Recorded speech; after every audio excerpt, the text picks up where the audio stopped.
Okay, we'll call this regular meeting of the Board of Education to order for June 23rd, 2026. Present we have Mrs. Bardenwerper, Mr. Lee, Mrs. Jacobson, Mrs. Flynn, myself, Ms. Maxon Canelli, Superintendent Testani, Mr. Asa, Ms. Rinaldi, Mr. Krasnov, and Ms. O'Neill. If I could ask everyone to please stand for the pledge. Of the United States of America and to the republic for which it stands, indivisible. Here's my phone. Okay. Hold on. It's here somewhere. Okay. At this time, I'm going to request unanimous consent of the board. If we could please move item 4A, Recognition of Excellence PTA Council Awards, next on the agenda. Any objection? Seeing none, we've got some little people in the room. We wanted to give them the chance to recognize some of our recipients. So with this recognition of excellence for the PTA Council Awards, the Alice B. McGrath Award and Deanna O'Kiernan Award, I don't know, Superintendent Testani, if you had anything to transition?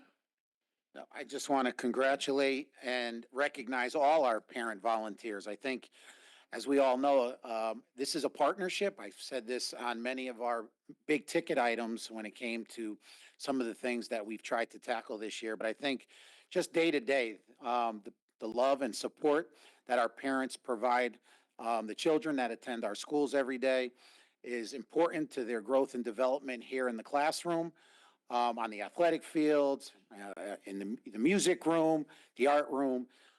So it's important that not only are we recognizing a few parents today, but to recognize all our parents for another successful school year. Hopefully everyone has an opportunity to have some fun this summer, and we'll be back at it in no time. So thank you and congratulations to this year's winners. Okay, and with that, I'd like to turn it over to our current PTA Council President, as well as our PTA Council President-elect, Ms. Veneman and Ms. Efron, for the awarding of the awards. Thank you. PTA Council is pleased to recognize the extraordinary contributions of parents, educators, and community leaders who enrich Fairfield Public Schools and the lives of the students, families, and staff. We'd like to start with the Alice B. McGrath Friend of Education Award and invite Megan O'Connor to come to the table.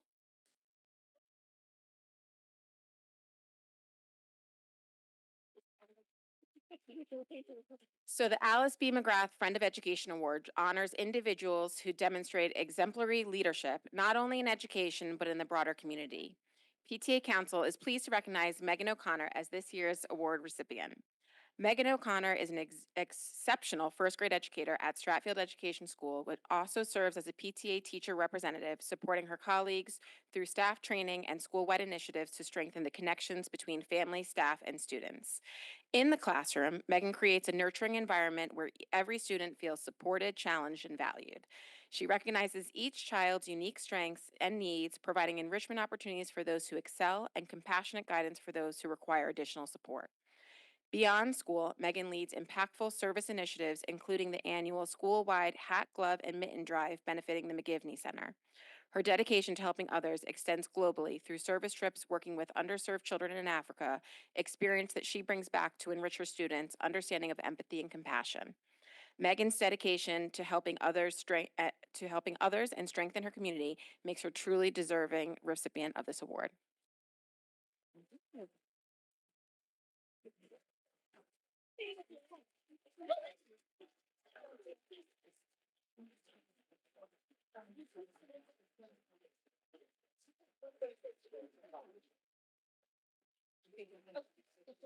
If anyone would like to join for a picture. Yeah, you have to hold it.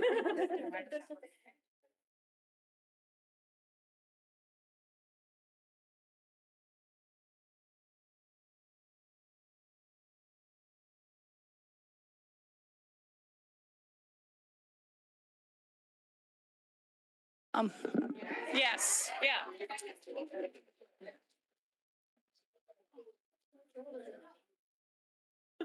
Yeah, good.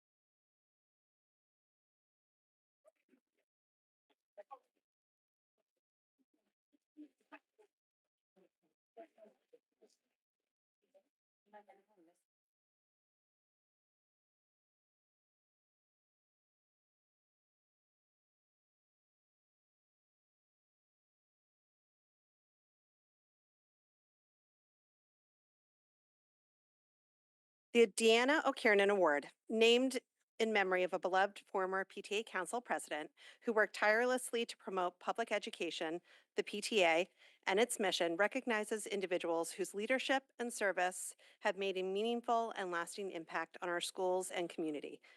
PTA Council is pleased to recognize Ellie Fatehi as this year's recipient.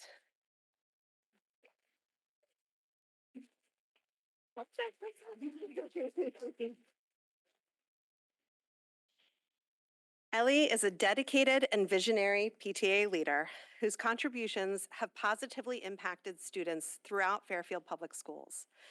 As former co-president of the Mill Hill PTA, former PTA Council president, founder of the PTA Council Digital Wellness Committee, and the PTA Council Sustainability Committee, she has consistently championed initiatives that support student well-being, educational opportunity, and environmental responsibility. A strong advocate for sustainability, Ellie helped foster district-wide efforts, including school composting programs, recycling campaigns, and environmental education initiatives. Her leadership played an important role in Mill Hill's successful pursuit of the Green Ribbon School designation and helped inspire a culture of environmental stewardship across the district. Ellie has also been a leading voice for digital wellness in Fairfield. Through the creation of the PTA Council Digital Wellness Committee, she organized community education programs, expert panels, and discussions focused on the impact of technology and social media on children's mental health, development, and learning. Her work has provided valuable resources and fostered important conversations among families, educators, and students. Her tireless efforts resulted in a cell phone-free initiative for our schools, allowing students to focus on learning and social engagement with teachers and peers, and allowing our educators the ability to teach without distraction. Known for her collaborative leadership style, Ellie brings people together, encourages others to get involved, and empowers volunteers to take on meaningful roles. Her ability to turn ideas into action has strengthened PTA programs and created opportunities that continue to benefit students and families throughout the district. Even though she has stepped back in her PTA roles this year, she has not slowed down. She has continued to advocate, organize, and push for awareness around issues she is passionate about. Ellie's dedication, initiative, and lasting impact on Fairfield schools make her highly deserving of the Deanna O'Kiernan Award. PTA Council is honored to recognize her outstanding service and contributions to our community. Congratulations, Ellie, on this well-deserved honor.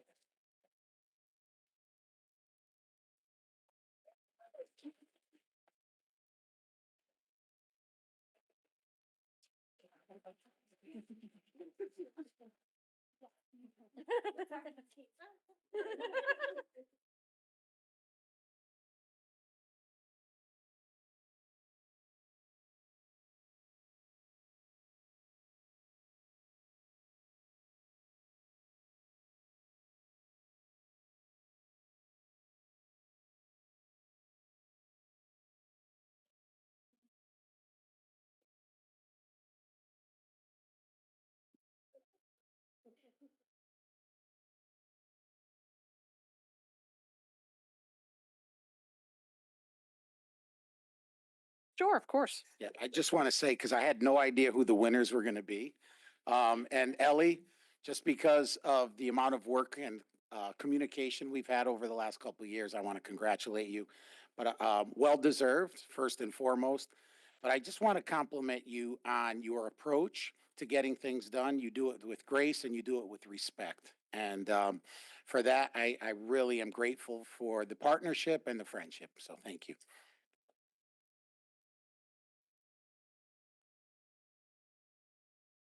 And thank you so much for PTA Council leadership. I actually love that this award is a part of our meeting. Board of Ed members used to be invited to the ceremony, and just to have it entirely separate event, but to have it here and to know that it is broadcast and to know that so many members of the public who otherwise might not be aware get to see it and participate and celebrate the award recipients, I think makes it extra special. So thank you so much. Okay, with that, we're going to move on to public comment. So the public comment, and judging by the size of the crowd, we will need to have the public comment be 2 minutes in length. So the shut this up. But the public comment can be on any agenda item. Reminder also that before any voting items, we will also be having an opportunity for public comment, although you only get one bite at the apple. So whenever you choose to come, whether it's at the beginning or before a voting item of interest to you, you speak to the topic once. So thank you. I would love to do, I'm hoping both microphones are working this time, but one thing that we did last meeting that worked really well is that we had two people coming up so that we were ready to move from one to the next. Again, we do have a long agenda, and so we do want to have an opportunity, however, to hear from everybody. So with that, I open it up to public comment.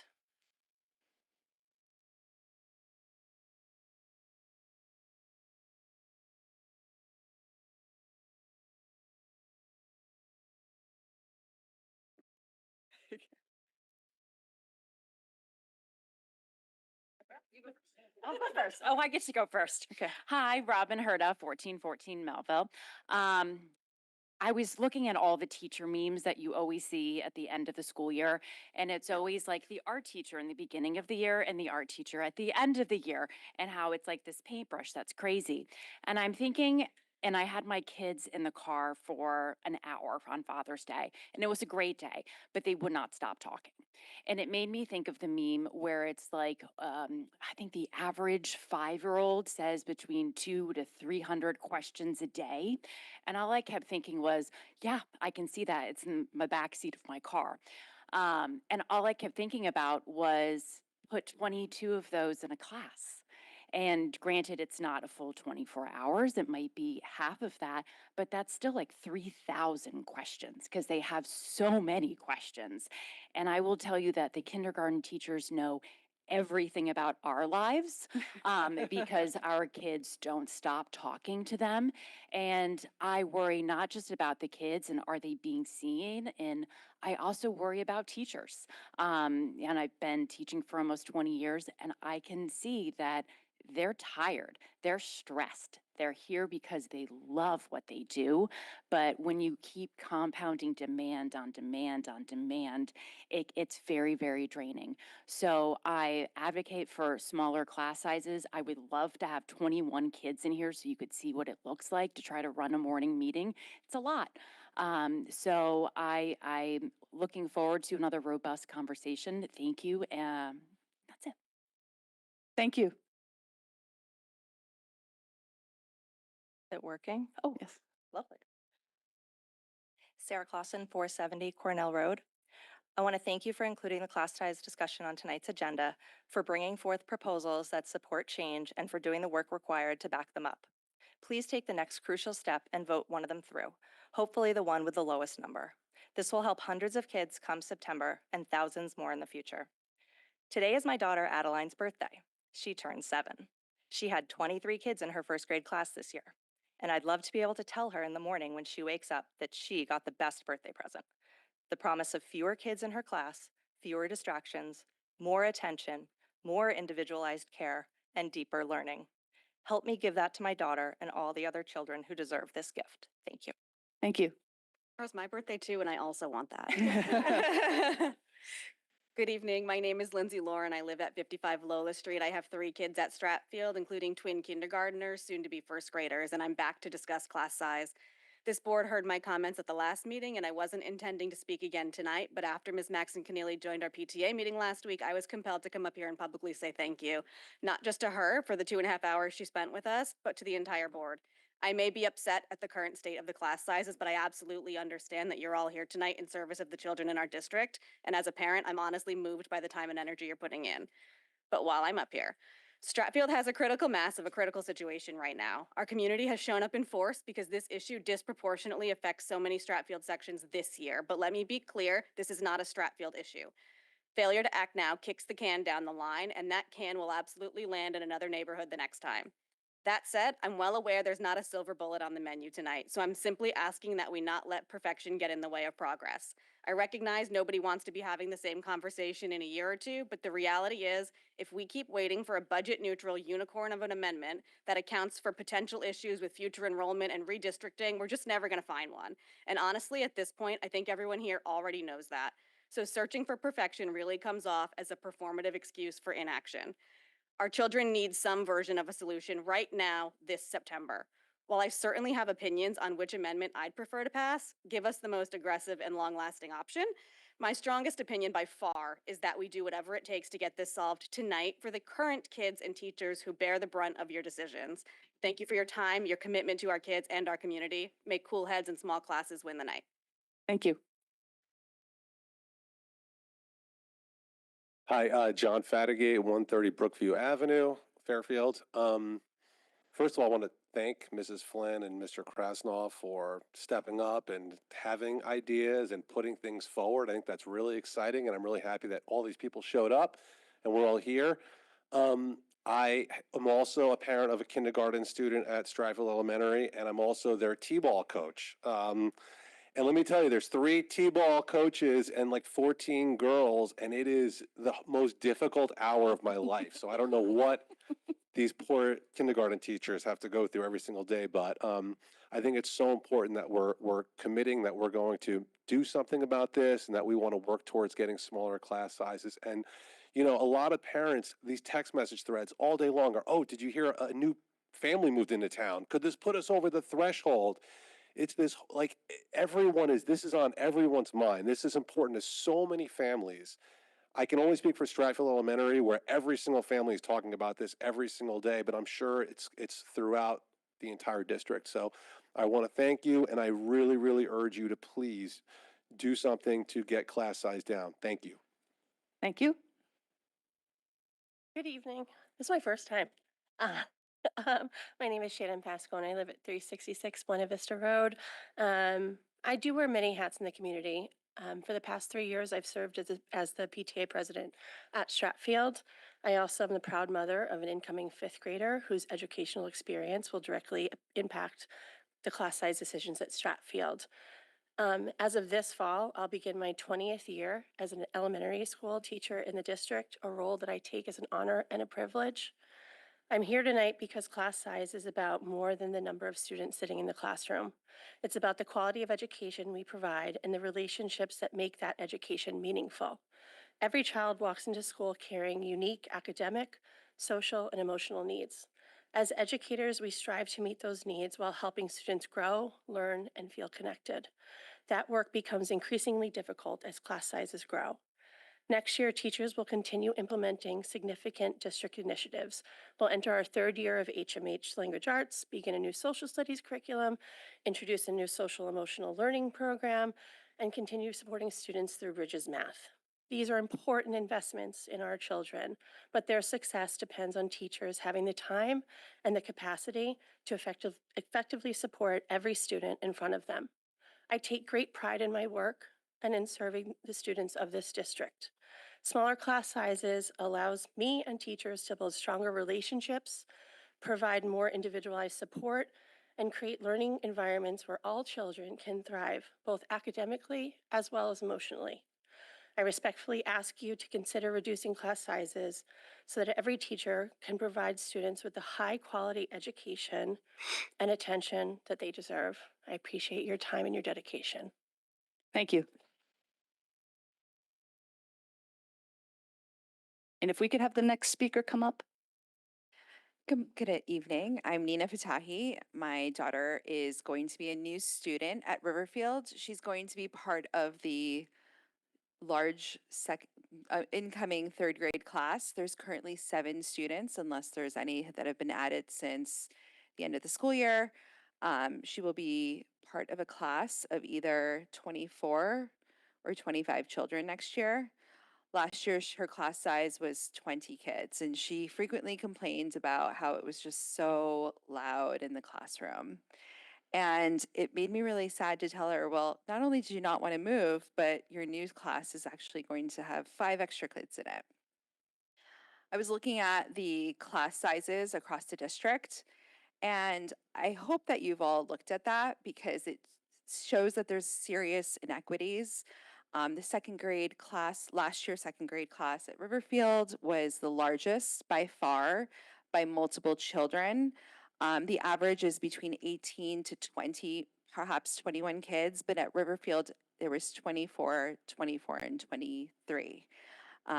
So that doesn't really seem fair. That really does impact each child's experience. And if we truly want to make each child have a similar experience, we should be looking at these little details, which are actually really big details and that matter in every child's life. So if we're going to take a look at that, I'd really hope that we're looking at all these numbers, because this is a really large class and they deserve to have a better experience, and the teachers deserve to have a better experience as well. I thank you sincerely for your dedication and your hard work. And I'm also speaking for a lot of Riverfield parents who might have not been here tonight. So I hope you'll consider a vote for smaller class sizes. Thank you. Thank you. Christine Marks, 53 Rockland Road. I'm Stratfield's incoming PTA Vice President. Our incoming PTA President, Kristen Miller, is traveling on business and unable to attend tonight. On behalf of our PTA leadership team, we want to thank Ms. Kennelly for joining Stratfield at our last PTA meeting to discuss the board's class size policy. What made that meeting especially meaningful was that it wasn't just a Stratfield conversation. While Stratfield is feeling the most pressure from overly large classes, we know that class size pressures don't sit in just one school. Through our counterpart PTAs and PTA Council, we open our doors with an invitation to parents across the district. This is a town-wide issue. While the Stratfield school community has been very vocal over the past year, this is an issue that we know many Fairfield families, schools, and teachers have faced. Last week in our cafeteria, many parents who typically can't attend BOE meetings for public comment were able to participate, and the discussion was thoughtful and focused. But then a parent asked a question that has stayed with me. What more can we do? And truly, what more can we do? Parents have shown up over the last year at every public-facing opportunity to tell the board that the class size cap policy for K-5 needs to be changed, and that the change needs to be a long-term sustainable fix. This change is not just to resolve Stratfield's current acute issues, but for every elementary student across the district next year and for years to come. Stratfield students and teachers are not the problem. The board's class size policy has impacted all communities over the years. This is a Board of Education policy, and we respectfully request a long-term fix that lowers class sizes for all. This authority to change the policy sits with you, the board members, tonight. That responsibility to solve this for the broader Fairfield Public Schools community tonight is yours. The Stratfield PTA, on behalf of our kids, our parents, and our dedicated educators, joins with families and educators across Fairfield in asking this board to vote tonight to lower elementary class size caps. Our students deserve classrooms where their amazing teachers can have enough time, space, and bandwidth to see them, know them, and educate them. Thank you. Jeffrey DeBaney, 331 Stratfield Road. I've spoken to some of you before, so I want to say I really appreciate this body's decision to take this up tonight. And I also I didn't have anything prepared today. I just wanted to come and support and just really say thank you to everybody who showed up today, showed up to our PTA one-on-one with Jennifer last week, the board meeting previously, and every other time that I've come in front of the board, and I've been backed by Stratfield parents, some McKinley parents, some Riverfield parents, and I just really want to say thank you to everybody in this room for that, and for voicing their experiences that they've had with overcrowded classrooms, and the experience that their children have had, which echo and mirror the experience my children have had in kindergarten. Primarily my child in kindergarten, going into first grade this year. But again, this isn't a prepared thing. It's just really just to say thank you to the board for taking this up today, and thank you to everybody in the room for sharing their stories. Thank you. Hi, good evening. My name is Sunil Purushottam. I live at 70 Edward Place. I have two kids at Stratfield Elementary. As well, I think the main thing I wanted to say tonight is that I would really urge you to do something. I hope that the conversation does not end in a deadlock or a sort of, delaying this decision until some later point in time. I think all of us feel very sort of fervently and, urgently about this issue. So, we would be extremely grateful if you, as our elected representatives, sort of, hear our voices and do something. I think the other thing I would say is that I think the way we treat the cap as this sort of determinant of class size seems extremely narrow, and sort of, one could say, bottom focused, right? Rather than aspirational. And so I think we can think differently about this problem, and I think the board should think about including some clear aspirational statements in any amendments to the current policy, which is slightly muddled on what its goals actually are. We can take into account district averages, space, school, needs, particular needs of certain grades, so on and so forth. The other thing I would sort of conclude with was that if, in the unfortunate circumstance that no decision is reached tonight, the policy as written does give Mr. Testani discretion to add new sections where they are needed. So I would then urge you we have just renewed his contract. We have placed faith in him. I would urge you then to give him then that discretion at the very least as a temporary stopgap, if no other decision is made. I see no reason why we are hamstringing or tying the hands of our officials. This is an important tool in the toolkit for any educator, right? Great. Thank you so much. Thank you.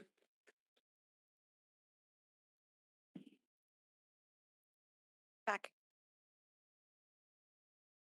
Hi, this statement has been prepared by PTA Council on behalf of the PTAs in the district. I know you may find this Oh, sorry. odd, but I know. just do you need your name? Who I am, Laura Veneman, 106 Blue Ridge Road. So PTA Council recognizes the class size is one of the most important conditions affecting student learning, teacher effectiveness, and the daily experience of students and educators across Fairfield Public Schools. This is not a concern limited to one school, one neighborhood, or one side of town. Across Fairfield, our teachers are doing extraordinary work while being asked to meet increasingly complex student needs in classrooms that are larger than they should be. Smaller classes would give educators more time for individual attention, more opportunity to respond to student needs, and better conditions for teaching and learning. The board's class size caps matter, and they are too high. A kindergarten class of 23 students or a third, fourth, or fifth class of 25 students is not just a budget number. It is a daily reality for children, teachers, and families. Larger classes make it harder to support early literacy and math development, identify students who are struggling, challenge students who are ready for more, and meet the social, emotional, and behavioral and academic needs present in today's classrooms. These benefits also extend beyond the homeroom classroom. Smaller elementary sections create better teaching and learning conditions in art, music, world language, library, PE, and other subjects where teachers are also responsible for engaging every student, managing materials and movement, providing feedback, and supporting a wide range of student needs. When classrooms are overcrowded, students who require intervention are more likely to need more intensive and expensive support later, while academically advanced learners may not receive the challenge and enrichment they need. This is not a reflection on teachers' dedication or skill. It is a recognition that class size affects how much time, attention, feedback, and support each child can receive.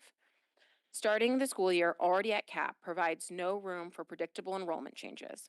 When new students enroll after the first day of school, classrooms that begin at cap can quickly go over cap. This is not hypothetical. It happens with regularity across this district, and this has happened at Riverfield and North Stratfield this year, and at Sherman, Mill Hill, Stratfield, and McKinley in recent years. Thank you. We timed it perfectly. Hi, Lauren Efren, 241 Burr Street. PTA Council supports smaller, more reasonable elementary class sizes as a district priority. We respectfully ask the board to adopt a policy tonight that lowers class size thresholds and removes reliance on student teachers or interns when classes exceed the cap, a solution board members themselves described as a Band-Aid earlier this year. If, for example, the board adopts the amendment proposed to reduce elementary class caps by 2 students across all grades, which is the amendment with the largest impact, more than 1,000 elementary students would benefit from smaller classes in September based on the budgeted projections. 46 teachers would have classrooms structured to allow more time for individual students and more capacity to meet the range of needs presented in today's elementary classrooms. This vote will positively affect students and teachers in 8 elementary schools next year and all elementary schools in future years.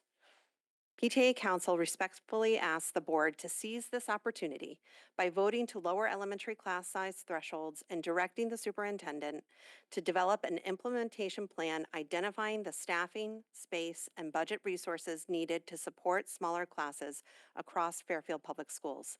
Our students, teachers, and families deserve classrooms where children are known, supported, challenged, and taught well. Voting to lower class size caps tonight will show that Fairfield is committed to helping its teachers and youngest learners succeed. Respectfully, PTA Council of Fairfield.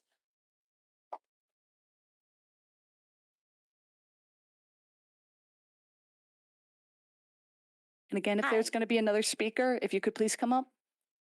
But you're just fine. Thank you. Okay, hi, I'm Michaela Chattel, 15 Sedan Terrace. My children have attended Stratfield. Now my daughter is at Tomlinson. My son is going to the 3rd grade and he loves school. A couple of his teachers are back there. He is an eager learner. He has been lucky to have class sizes that are manageable. One of them's right here. She's the best. And I will say that the idea of having a manageable class size set him up for success, right? And now going into 3rd grade, that class size changes. And all of a sudden, going from 3 classes could go down to 2 classes. He loves school. He will be distracted. He will look over here, he will look over there. And I know his education, his experience in that classroom will change based on not having as much attention, based on not having as much time with teachers. And I do just want to say, my teachers have had amazing teachers, and teachers are not just teaching anymore. We now have this expectation. Teachers are classroom managers, and they are showing up day in and day out, managing things that we don't even understand. Like, if you're not in those classrooms, you can't understand it. And I will say, I'm so happy to see this teacher sitting next to me, because I was going to say, teachers may not feel like they can speak up, because it's kind of like going to your boss's boss and saying, hey, this is too much. This is too much, and I can't do it. And they're amazing teachers, and they can do it. They should not have to. They're consistently being asked to do more with less, and now we're having new schedule, different curriculum. They're asked to do science curriculum. The least we can do is make sure that the classrooms are set up to be managed, and those class sizes really matter. I urge you to vote today for Ms. Flynn, Ms. Jacobs, the plan with the lowest class size possible and the biggest impact. And I just appreciate the time and energy that was done, and really just appreciate the time and energy to have this done tonight. Thank you.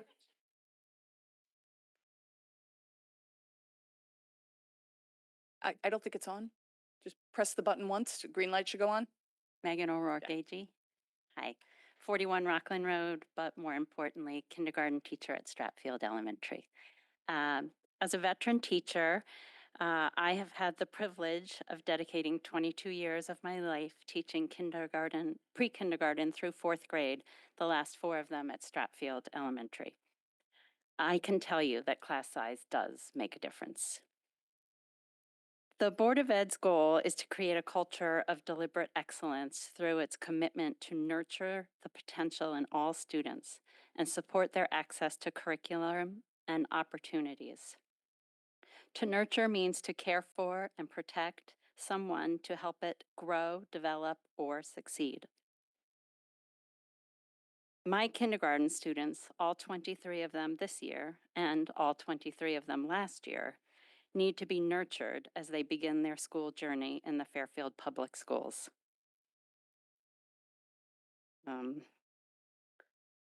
My notes are a little messy.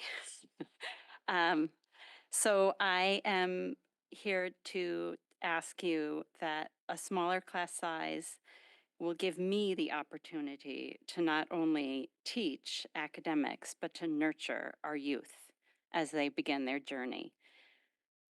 I appreciate your time. I respectfully ask you to please vote yes for one of the options on the table tonight. The lower, the better. I appreciate your commitment and your effort, and thank you. Thank you.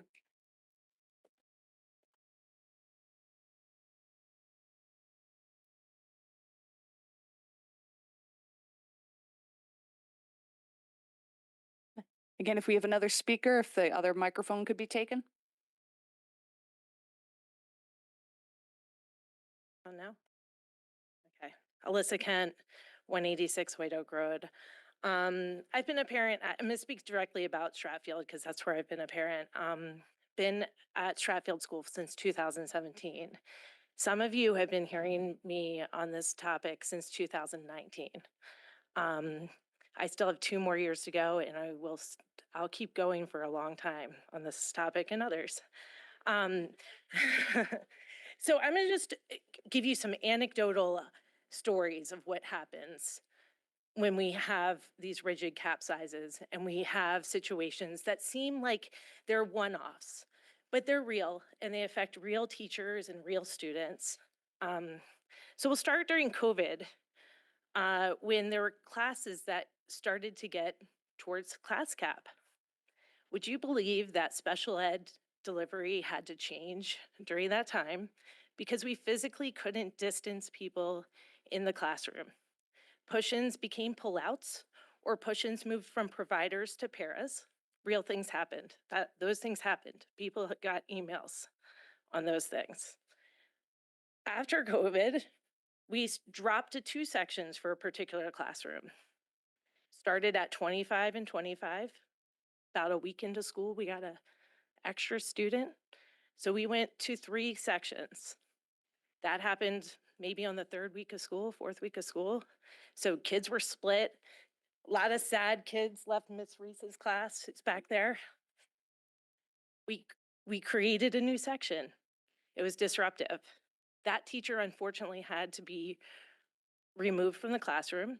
And some of those students by the 9th week of school had experienced 3 teachers. That's wild. That's all because we started at cap. The following year, that same class that was at 3 sections once again lost a student and dropped down to 2. Okay.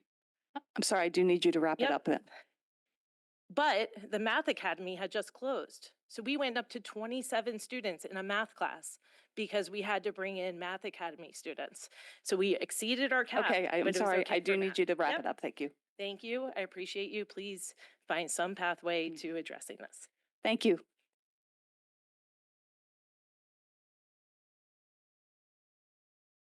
Okay. Oh.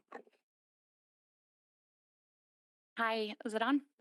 Tracy Rodriguez, 455 Lenox Road. I have one elementary school student, not at Stratfield, but I just wanted to come up to echo the comments that everyone has made tonight, and I'll keep it brief and just wanted to respectfully ask you to vote for the lowest class size tonight. Thank you. Thank you. Okay. Okay, if there's anyone else who's going to speak, please come up to the second chair. I expected that. Ellie Fatahi, 98 Flora Boulevard. So the author of Digital Delusion, Dr. Jared Cooney Horvath's research shows that replacing textbooks with one-on-one devices has resulted in the first generation to be less cognitively capable than their parents. A tech intentional, and I really emphasize intentional because this tech plan is not tech intentional. A tech intentional plan is urgently needed and requires that we shift the focus from devices first to pedagogy first. We need to establish clear boundaries on screen time while prioritizing human interaction. A tech intentional plan should ensure that devices will be used only when it is necessary, educationally sound, and strictly private by default, and that passive consumption is avoided, i.e., I'm addressing YouTube videos right now. It should also include the following: age-based screen caps, implement age-differentiated screen time guidelines by grade, starting with the elimination of devices and screen time for our youngest learners. For middle and high school, limit no more than 50% of instructional time to screens.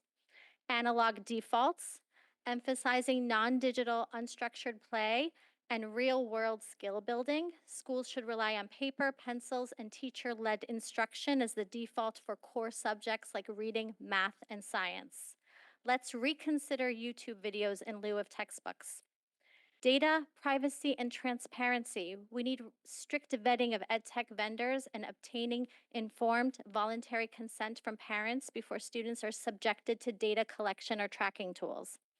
Educator discretion, empowering teachers to utilize technology as an intentional supplement rather than a substitute for teaching, reducing digital clutter. Textbooks should trump YouTube videos. Okay, I have a lot more, but I'll email it. Thank you.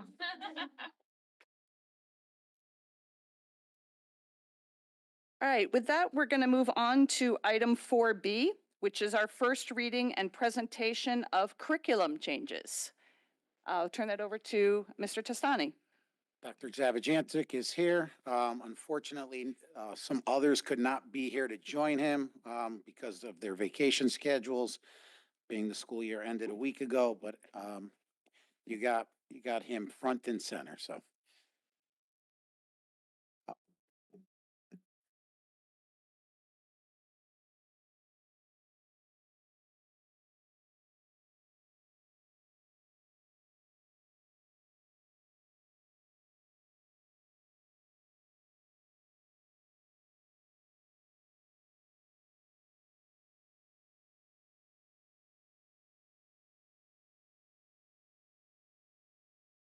Good evening, James Zavajancic, Chief Academic Officer, and this evening I am joined by Ms. Goss, our Executive Director of Pre-K-12 Literacy, and Dr. Churls, our Program Director of Mathematics. We bring to you 4 different curriculums from 4 different departments. 2 of those departments, elementary science and library media, emerged through the schedule changes that were previously presented. As a result of those changes, some units currently instructed through a standalone STEAM class returns to the science and library curriculum. You may recall that some of these STEAM units came from those 2 departments to ensure that they were taught due to lack of time. Before I present those changes in the backup, I just want to draw your attention and the public's attention to the memo written by Ms. LaSala, our Program Director of Science, and Ms. Staffstrom, our lead for library media in the elementary schools. That memo outlines the changes of the 2 departments in a succinct and efficient manner. As Mr. Testani mentioned, both individuals are on vacation, but will respond to inquiries that may emerge from tonight throughout the summer. Secondly, tonight we bring to you and present to you changes to elementary mathematics and middle school language arts. The nature of curriculum can be dynamic. As our department leaders and teachers instruct those board-approved curriculum documents, we sometimes find that changes need to occur.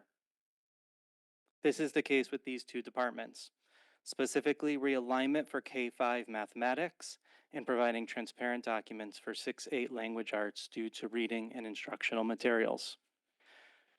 Before I begin again, I want to thank our curriculum committee who has met for the past few months to work through these changes and the presentation before it arrived to you tonight.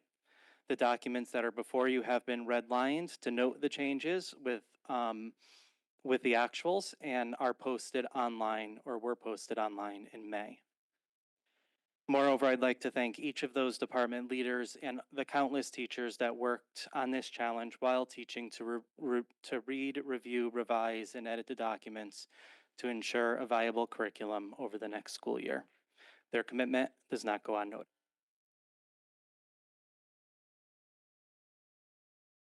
We will begin tonight with our library media department. The curriculum, as you know, was recently approved last year and began implementation this past fall. As a reminder of each of the next 2, the STEAM curriculum had 3 units, 1 computer science, 1 engineering, and 1 science. Secondly, all 3 units in STEAM were grounded in engineering design as part of the NGSS standards. The library media department historically taught the computer science principles, which in the documents are labeled as coding and computational thinking units in the backup. What is before you tonight are those amended units being delivered that will be delivered through the library media curriculum. The additional unit, titled Coding and Computational Thinking, is approximately 5 lessons or 6 weeks long. To be clear, this will not increase technology usage for our students, as other units, which included technology within the library media curriculum, were reduced.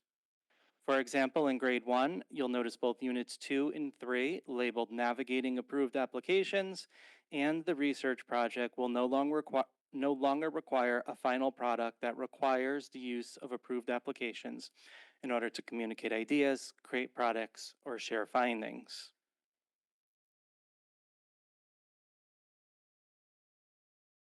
Our second department with changes tonight is the elementary science curriculum. Again, the documents before you are redlined with the changes.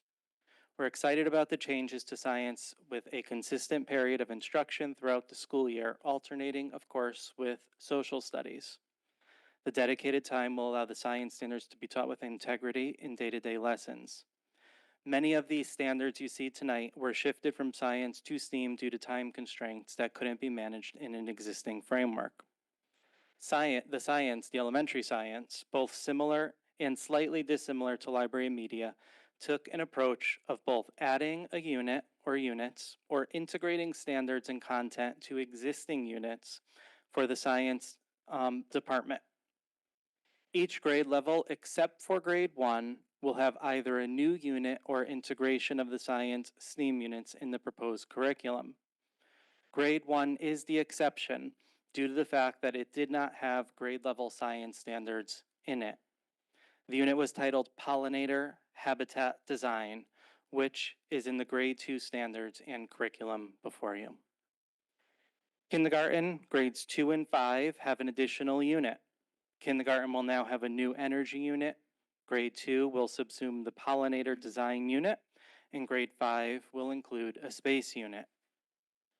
Grades 3 and 4 integrated units on forces of motion and energy, respectively. In the design of the changes, Ms. Lasala and her team incorporated the grade level standards that would otherwise be missing. If a unit did not meet that criteria, it was not included. This is not a new criteria for us. All of our curriculum writers begin with the standards and then work through content and skills as they lay them out throughout the year. Projects and lessons that are not related to grade level standards do not get included. With that said, I will now turn the presentation over to Dr. Charles, who will give an overview of the changes to the elementary math curriculum. Her leadership in mathematics has resulted in these changes, which will benefit our students as they progress through a reliable and valid curriculum. Thank you, Dr. Zavijancic, and thank you, everyone. I'm very excited to talk to you about our mathematics program. We've been working all year to align our mathematics program to our resource, which is called Bridges in Mathematics. And so the changes that I'll be talking about are the result of much feedback from teachers while also working with my math resource teacher team who are so beneficial to our mathematics program and mathematics functioning in the district that without their input, this would not have been possible, like literally, physically. So I really appreciate them as well. Oh, did I do the wrong thing? Okay. There we go. All right. So again, we revised all of our curriculum in order to align to Bridges. And so some of that resulted in moving the FPS units that were in-house to align the content in the sequence that Bridges uses in order to maintain the flow of thinking. And some of it was to remove things that were not on grade level, as Dr. Zavijancic said.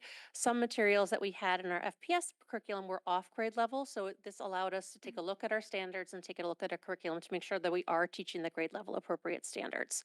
So in kindergarten, unit 1, it originally started with counting from 5. We are now counting to 10. So it's a big increase for our kids. We're really excited. We think they can do it. Unit 2 is now numbers to 10 and combinations to 5. So each unit is going to kind of build on that 5, 10, 15 sequence. Unit 3 counts by 2s and then sums to 5. Unit 4 includes measurement. And then we had a whole unit on shapes that are now separated into 2D shapes and 3D shapes. And also, we now have a unit at the end called Unit 7 that has more addition and subtraction, kind of taking that unit on addition, unit on subtraction. They do it within 5, so it's like 1 plus 4 and 2 plus 3. It's not, and putting it all together, seeing if they can, think flexibly within those numbers and count up and down within 5. In grade 1, we have addition at the forefront with fluency within 10. And then we go to just more addition, adding a 1-digit number with a 2-digit number. Unit 3 starts adding in subtraction. Unit 6 was a big unit on place value, but what we're starting to do is focus more on the operation that we're using place value. So we're using addition and subtraction to 20. So you have to know your tens digit and your ones digit. And using mental math. So thinking of different strategies and holding those numbers in your head. Again, we added another unit at the end, and this one is on telling time because the feedback I had from the teachers was it's really important that we make sure we have the time unit in there. And so Bridges does have materials on telling time, so we made sure that we kept that in there. And we also have one in grade 2 as well. So students are telling time at different levels. So some of it relates more to geometry and some of it also talks about like how long something takes. So that way students understand the concept of time, not just the numerical calculation of it. So in grade 2, we start talking about different strategies with addition, and they now focus a lot on fluency, making sure that they're both accurate and they also work on that mental arithmetic and they have in their head, making sure that they can actually calculate the numbers, both orally and on paper. We also extend our addition subtraction to 100. There's that telling time again. And then unit 7, we end this grade with multiplication, with not multiplication and division because that's not a grade 2 standard. We do with fractions, addition and subtraction within 1,000 because that is the grade 2 standard. So we really refocused our whole curriculum in grade 2. They do multiplication and division thinking when they're talking about doubling and making things bigger and making things in half. We're kind of making things smaller, but we don't call it multiplication and division just yet. We hold off on that language until grade 3 when it's introduced in the standards. So in grade 3, we did a lot of like moving things around. So you could see that in the little description there. We also included when we talk about shapes and area that we start talking about it when it comes to fractions. So it's not just the shape of the of a square, but what happens when you cut a square in half and or a fourth or a third or thirds or eighths. And so students are now thinking about how fractions actually exist in context, which then helps them later on when they're starting to think about fractional thinking. And so Unit 7 again extends multiplication and fractions from previous units and kind of summarizes it, and now that way they can bridge into grade 4. Grade 4, we have multiplication at the forefront, so that's a really strong emphasis right off the bat on multiplication. And then unit 2 is then multiplication and division. So they're really getting into those operations right away. And then in unit 6, we have fractions again with area because we're now relating it to multiplication and division. And then again, unit 7 is now fractions with multi-digit multiplication. By grade 5, fractions are like the big deal. So we have adding and subtracting, multiplying and dividing, and also in unit 6 with volume. So now they're doing fractions with volume. So it's now integrated throughout all the operations that they do. And at the end, they now have a unit 7, which is division and decimals, which then bridges them to middle school when they start talking about decimal operations and what that looks like there. So those are all the grade level standards, but it also gives them a nice cohesive unit at the end to help summarize everything that they've done that year, reinforce those topics. So that way they're all ready for the Smarter Balance test, but more importantly, more ready for middle school. And changes. Okay, can you just advance it one more slide? Okay, I'm going to give you a little bit of background before I just summarize that slide. I only have one slide. We redlined the grades 6 through 8 curriculum documents to include approximately 250 additional text titles to be used for book clubs as well as for independent reading.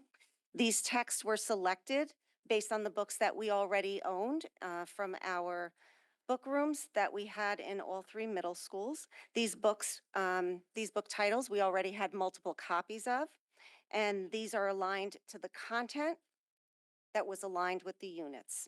So I would also say that these are also interdisciplinary in nature because the units, as you know, that you approved are aligned with science, social studies, and the arts.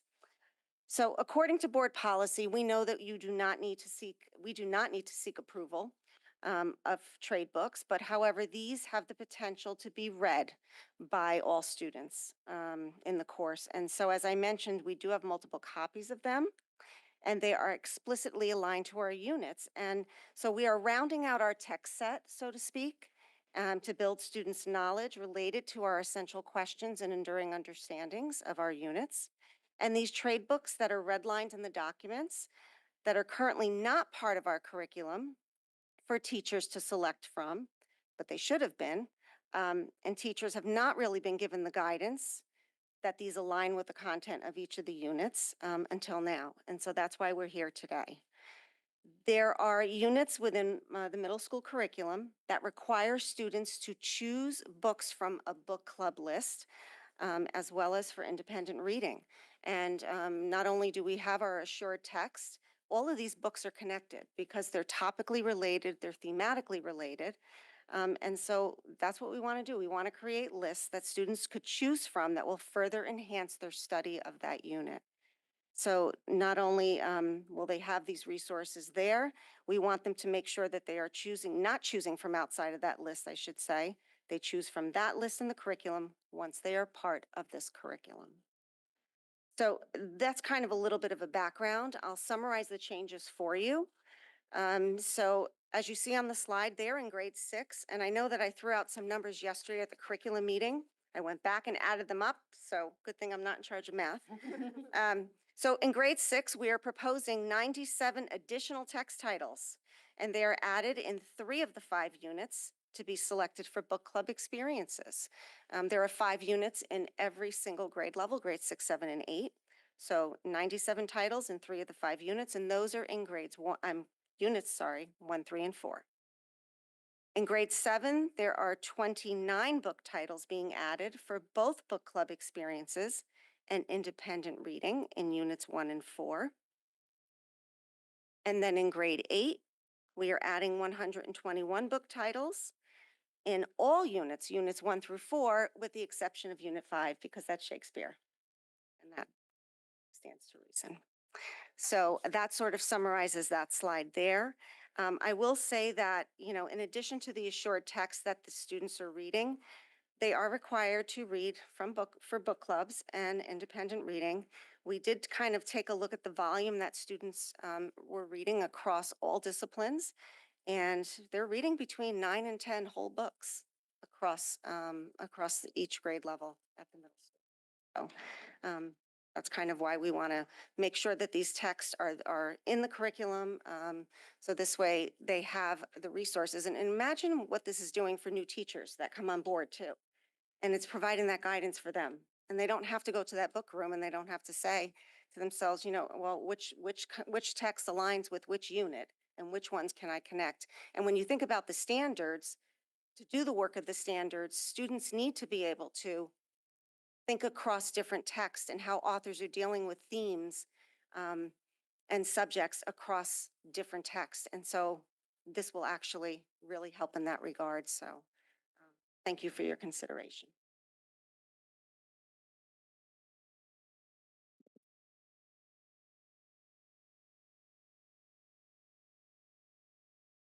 Before I turn it open to the board, I just want to check Dr. Zavajanzik that we will have, as usual, a doc for submitting questions. Yes.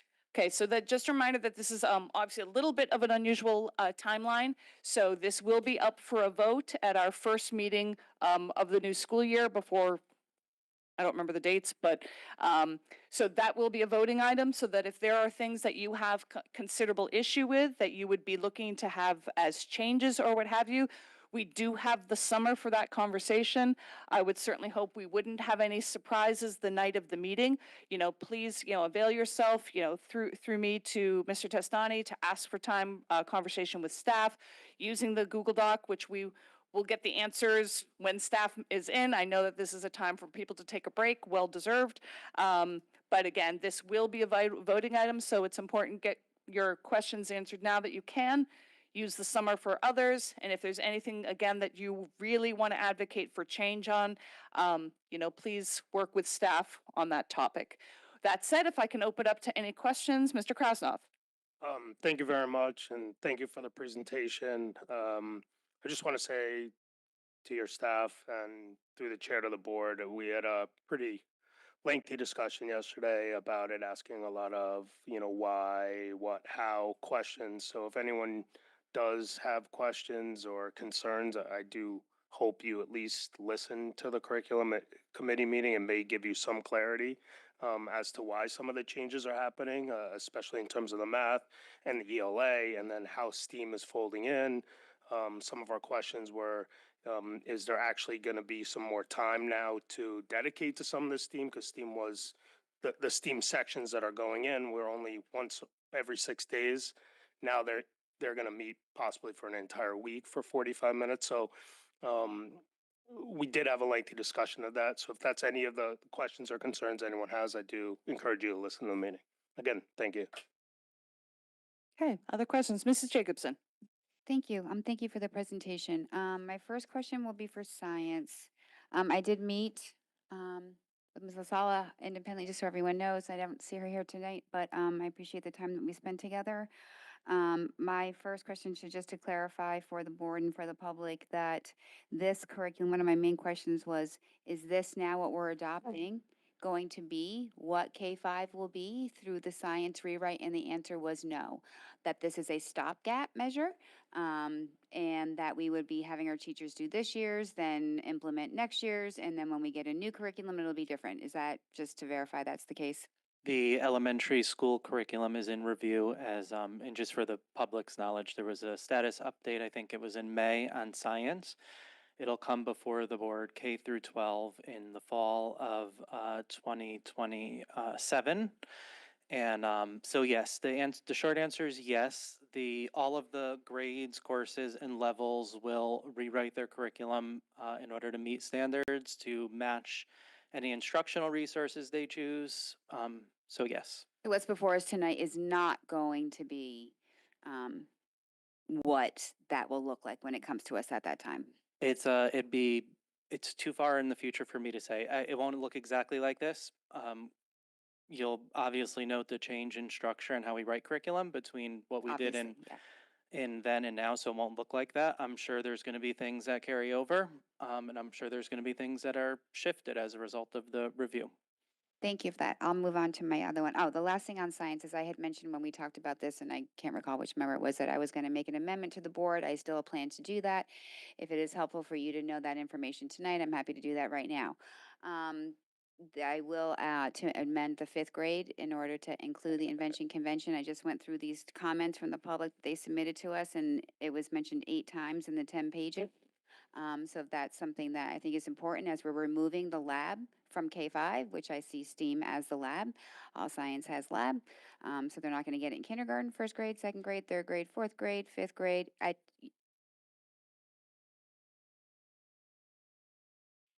not done, but can we tell Mr. I'm still talking?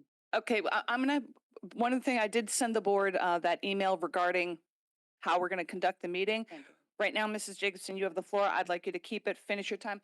By all means, please write down your questions, keep track of them, and then I can turn to you. So Mrs. Jacobson, if you could please continue. So that's just something that I think is really important as they head off to middle school and prepare for labs with that hands-on experience and all of that.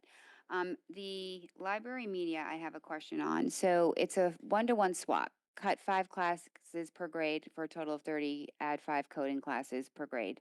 So my question is, based on the new schedule, how much time is the actual library media class? Because I don't think we actually ever got a finalized elementary schedule piece of paper.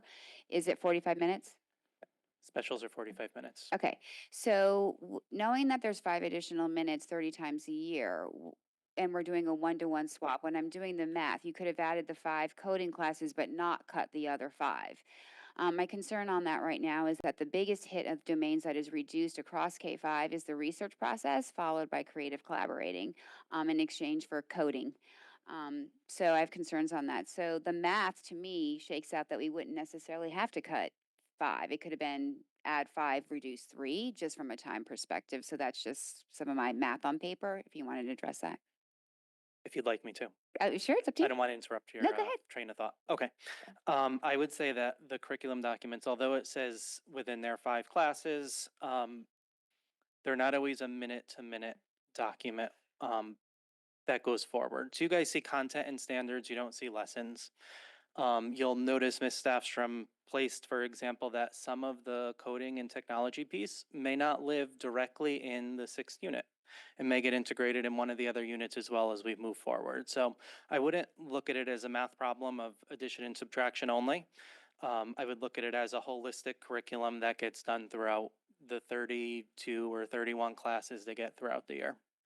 I guess my concern is adding coding to that when our kids spend so little time in the libraries, things that there are units in there and classes that are taught that are cut, and just exploring the library and some of the other products and deliverables that they work on together, whereas what reduced from that in order to add coding. So, and then my last thing for the ELA is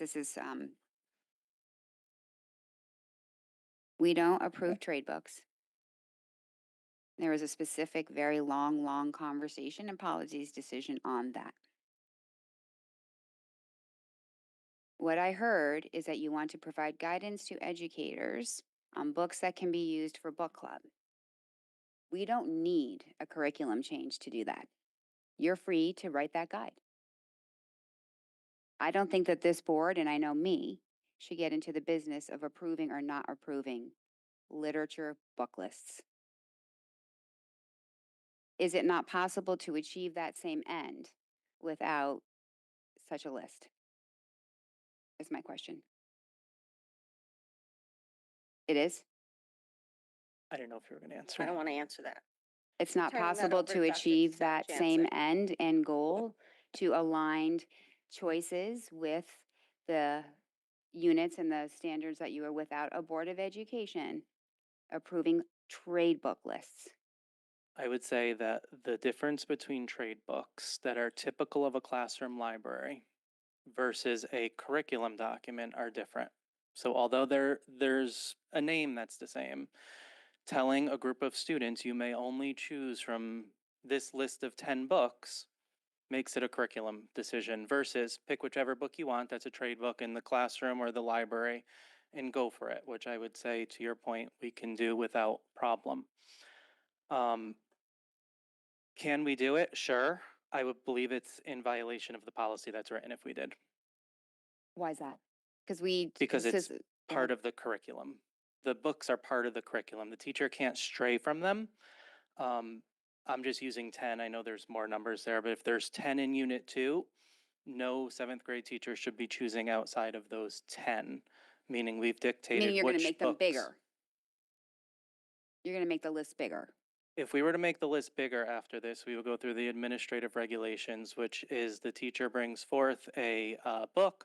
It gets read by a number of folks within the department. It gets scored and rated, and then I present it to you as a Friday memo. And then it would get attached to that list that you see here tonight.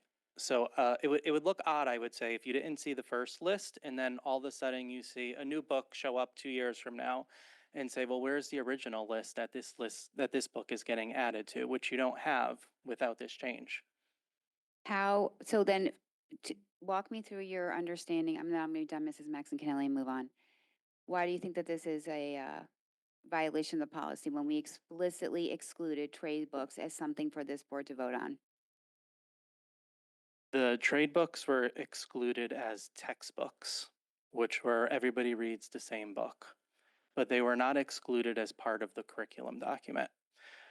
The trade books piece says that they are listed as resources in the FPS curriculum documents. That is currently not the case. But we approved massive amounts of lists in those curriculum documents. Not the ones before you tonight. So why were they excluded before? I think what we're doing, and I don't want to say it this way because there was no ill intent, I think we're righting a wrong. I think we didn't know that when we first wrote the curriculum. There was massive amounts of multiple copies of books in the book room, and this was such a hard lift. We didn't go through them. After we started teaching the curriculum and we realized there are so many text titles in there that do align with the content that we do want to use. Now we know what they are. Now we know where they fit. we want to place them where they actually belong, and we want to make them a part of the curriculum. And so we want them permanently there. So this way, like I said, we want to provide that guidance to the teachers. These are explicitly aligned to the content. We want them a part of the curriculum. Okay, thank you for the answers. Thank you, Ms. Maxon Kennelly. Okay, Mr. Krasnov. Yeah, I just want to follow up on the invention convention piece because it was a topic that was discussed in our curriculum committee meeting. Central office does have some ideas to try to do invention convention, whether it's a drop-in type of thing that people check in with some kind of mentor or something, or whether it's done after school.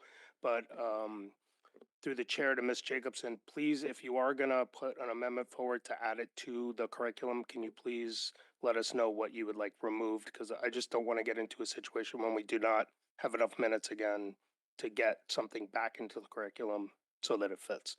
Thank you. And Mr. Krasnoff, if I can just clarify, is there also, do you know what the next scheduled curriculum committee is? While you're looking up, Mrs. Flynn. Thank you for the continued clarification on the trade books. We started this conversation. I was actually a PTA member sitting in the audience of the policy committee waiting for another topic and got to hear about this for, I think, 8 meetings in a row. So I do want to give some insight into how intentional it was, though, that Hunger Games unit and the books that are added for anyone who wants to go look at that curriculum document. This is kind of like the work that we love. I thought they were just great additions and really beautiful supplementals to a unit I just saw my own children and neighbors do. And I actually read along with my 7th grader. So I want to encourage parents to do that. It's awesome for that dystopian unit. But one just to Dr. Zavchancik, just a thought, and maybe this is to the chair of the policy committee. Maybe just a relook at that policy. I think there's just a little bit of conflict in it that maybe, I don't know, maybe after this process, if you think we need to look at that policy again, to refer that back. Do you think that the policy serves the curriculum well? This just, to Ms. Goss's point, I think the intent is very good. Do you think there's anything clunky about the current policy? I remember going through it to determine what's a textbook, what does the dictionary say is a textbook, what is not a textbook. So I'm not going to disagree with you on that. Our philosophy at the time, if you go back, was that we wanted to assure that books were used with the right curriculum, with the right unit. To Mrs. Goss's point, like there's a book room of hundreds of books, and if a teacher decides to use this class set this year with this unit, and it really belongs 2 years down the line in Unit 3, that really messes up the way it rolls out. We also wanted to be transparent with the public at the time of what students were going to be expected to read, when, how often, etc. That's what we came to. I'm always happy to revisit the policies if we believe it's not working. It seems to work in at least my mind, and when we create a curriculum. As Ms. Goss said, this was kind of left out when we went through the first review, or we wouldn't be sitting here. We would simply be saying, a 7th grade teacher, said there's a new book out, we really want to use it. It actually happened at the high school a few times. And then we would just follow our administrative regulations on that. We also don't want kids going home, for example, with a book and a parent saying, well, this isn't part of the curriculum either. When they live in the document, you can clearly refer back and say, oh, this was something that was thought about, it connects to, it's part of the curriculum, it meets the standards and the content, and it makes sense that it's here, versus placing a teacher in a position to say, this teacher just went rogue and picked any book that's outside of the curriculum, which is also not the case on there. So I'm happy to look at it and to be the short of the question there with the policy. But I do think it works in terms of how we write the documents at the current time. I don't believe this is true, but I think anecdotally the word book or the phrase book club is not in that policy. I can't remember, it's not, right? I didn't see it in there. That's where I was rereading it after our meeting, and that's what kind of stuck in my head. If the policy committee, and I'm not imploring them, but maybe just wants to take a breeze over it. Like I said, book clubs seem to be an integrated part of our curriculum, so I don't imagine it's not going to come up. I'm just, if the policy wants to look at it, that's it. Mr. Krasnoff. Yes, I have that date for you. It's July 6th at 10 a.m. And I have to ask, what after that? Sorry. Get back to you. Any other questions from board members while I wait for Mr. Krasnoff? Mrs. O'Neill. Thank you. And thank you to everyone who worked on these curriculum changes. I really think there's some wonderful work in here and I'm excited to see it implemented. I just had a couple comments about invention convention as well, just because it was mentioned frequently in the feedback we got from the community. And I listened to the curriculum meeting yesterday and I totally understand the time constraints and I'm not sure how this would work logistically. However, for me personally as a former educator, what I think the benefits of the invention convention um, are really the interdisciplinary piece. The fact that students had to, come up with a prototype, but then write about it and take pictures of it. And then at the end, they had to present and they had to present to strangers. It really was a culmination of all of the skills they had learned in elementary school. And the executive functioning piece as well. I really think that's an important kind of bringing together of skills for middle school because personally as a parent, I didn't see a lot of other projects like that kind of prepared students for middle school. So I understand the timing piece, but I think if somehow we could kind of work together to get something like that at the end of the elementary school experience would be beneficial. I would say beyond the, thank you. I would say beyond, and I'm not debating the value of invention convention. I would say beyond the time piece that was brought up, we also have to connect it to standards approved by the State Board of Ed and that we move forward. So the science standards don't connect to invention convention. So I'm not saying we can't do it. I'm just saying we'd have to connect it to a discipline somewhere. Mr. Krasnoff. We do have that date. It will be August 3rd at 10 a.m. Okay, so I just point those two dates out to everyone. Specifically, obviously, Mrs. Jacobson has, explicitly referenced an amendment, but for anyone else, maybe a good sounding board for any ideas you might have on any of the four curricula that we are looking at. So thank you. And Mr. Krasnoff. Just again, to that point, if you want to add anything, we need an idea of what you want to take away or what you would want us to look at to be taken away. Thank you. Very fair. Thank you. Mrs. Jacobson. So what is this is a first read, so I'm confused what the curriculum committee has to do with anything. This is just coming back to us to vote on in August. It's coming back to us to vote on in August, but if you were, this was just a proposal. It could very well be that you're fine just working with staff, but I would also suggest that if you had something that you wanted to have as a conversation, you could reach out to Mr. Krasnoff, have that as a discussion item, perhaps on the agenda, bring forward your idea. It's just another vehicle for doing so. So the curriculum committee is planning on having this back on their agenda after we've had the first read? I don't think they would be having it back on their agenda unless a okay. board member approached them with something very specific. Okay, thank you. Okay, Mr. Krasnoff? Or like feedback came in that wanted to discuss further in the committee. That was the thought process. Okay, Mrs. Flynn. I really apologize because this did not come up at our curriculum committee, and I apologize for not asking it there. Have there been any further discussions on any other alternatives to invention convention, science fair, anything supplemental? I think, I'm not saying in lieu of, I'm just curious the work that has been ongoing because we heard 2 meetings ago that there was some ongoing work. So is there anything? We continue to look at it. I have nothing to bring you tonight that's written in stone, but there's a few ideas that are out there. Okay, anyone else? All right, just a few questions from me.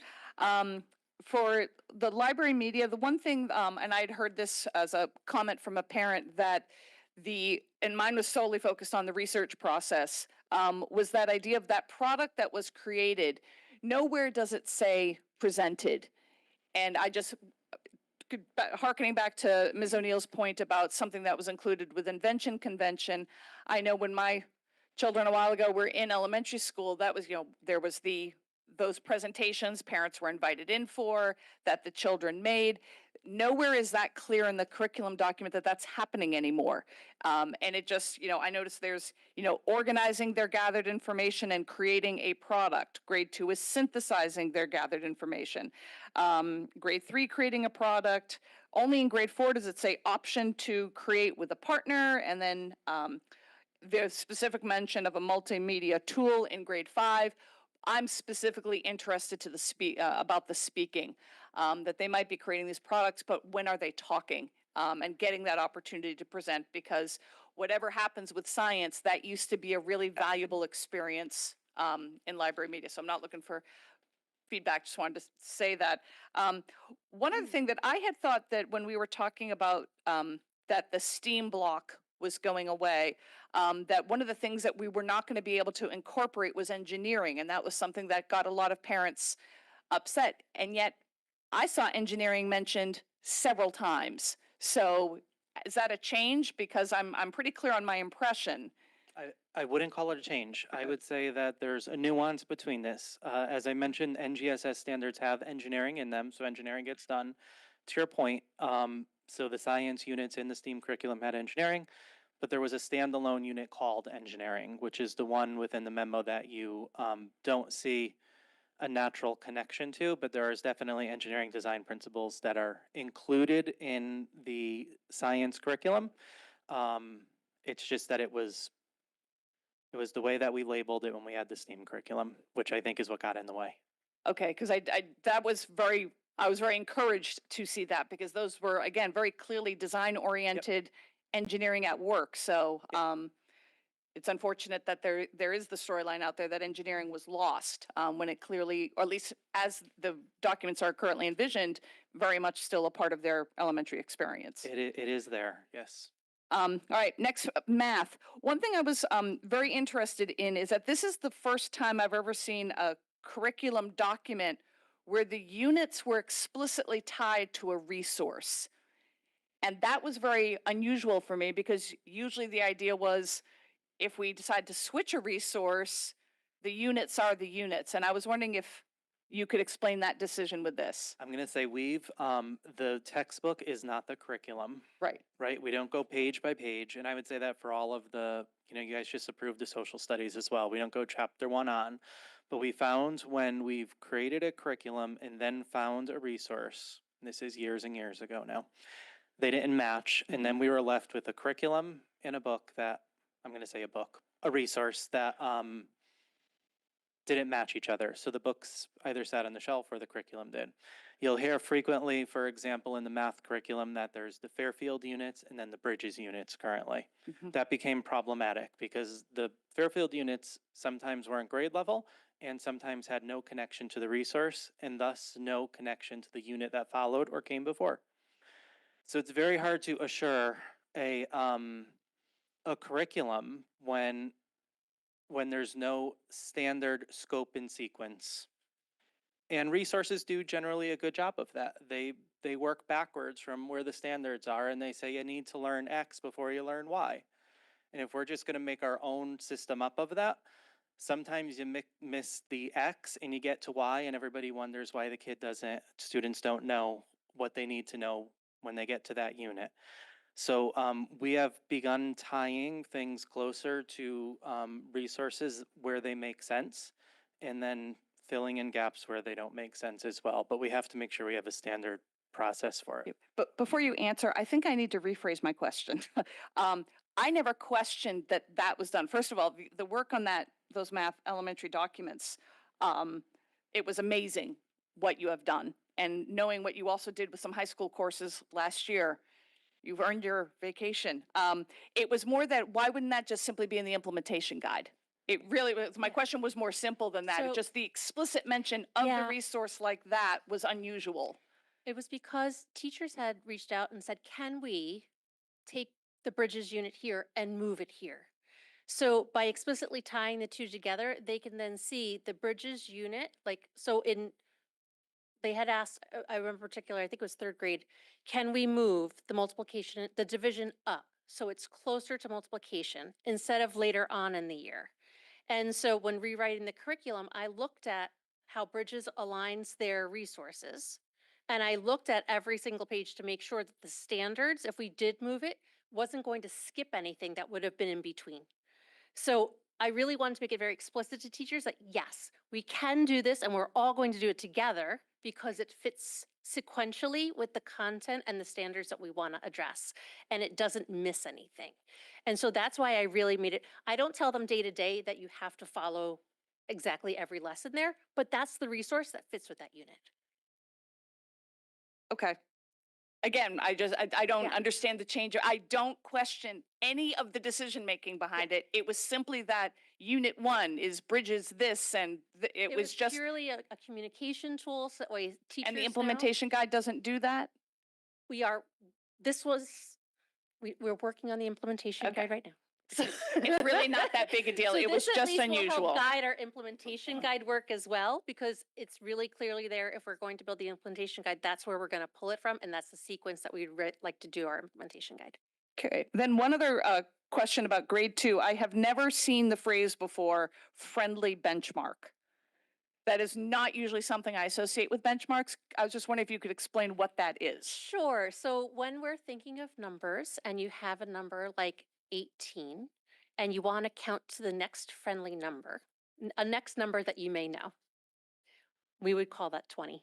And so it's something that we use as a mathematical tool for students. So that way they think of, all right, what's friendly to 18? 20 is friendly to 18. It's the next closest number. And then we get into the actual like mathematics of it, because it's 2 as opposed to 15, which would be 3 away. So we talk about the next friendly So number. the point being, that's clearly a phrase that all of the staff will be comfortable with. Yeah, Yes, the staff is very comfortable with it. yeah, okay. And well, you've answered, so regarding the ELA, so you answered, I was wondering where we were getting all these books. So all of those books are already here present. No distinction of the, I had one question. This is maybe something you could do, or maybe it's not appropriate. But one thing that I really enjoyed when we redid the high school curriculum, and I actually don't remember the term we used for it, but we had the grade, the books expected for the grade, and then we had the stretch. Would it be appropriate to organize these books in that manner, just to give the students guidance of, I thought about that tonight. yeah, challenging. I don't know why I wrote stretch, but I thought about that tonight. I knew Yeah. you were going to ask that. I did. Yeah. well, we'll then take I a look throw at that out there for you, that I do think that would be a worthy reorganizing Yes. to that list, because I do think some of our parents would actually look at that and want to encourage their child. I mean, I think obviously independent reading, you really want to tap into their interests, but Mhm. I have no doubt there's a range of Yeah, that's easy. some, yeah. So, That's easy. We can do that. and yeah, I think that was it. Anything else I have, I'll put in the doc when it comes out. So thank you very much. Anybody else on the board? So again, this will be coming up for an August vote, and thank you so much for all the work that was done to bring it to us today. All right, next on our agenda, I'm looking for our consent calendar, which is for the approval of our June 9th, 2026 Board of Ed special meeting minutes, June 9th, 2026 Board of Ed regular meeting minutes. And I took a risk here and asked for the approval of policy 6142-101, the student nutrition and physical activity school wellness. Moved by Mrs. Jacobson, seconded by Mrs. Flynn. All those in favor? Passes unanimously. Thank you. Now on to old business. Item 6A, discussion and possible action on policy 6151, class size. Our enclosure numbers 4, 5, and 6. This was obviously a tremendous amount of reading for everybody. I'm actually not sure if we need to have discussion. I see a hand already up, or if we can move right to the making of motions. Mr. Krasnov. Thank you. I propose the following motion to the class size policy 6151 to add a new last bullet point under the elementary level policy 6151A and 6151B, that 3 weeks prior to the start of the new school year, the district shall review the enrollment in sections at elementary school by grade level. If on that date, any grade level at any of the elementary schools is within 2 students of that school's grade level total allowed cap, then the district will automatically add an additional grade level section to that school for the upcoming year. Do we have a second? Mr. Asa. Mr. Krasnov, if you'd like to speak to your motion. Yes, thank you.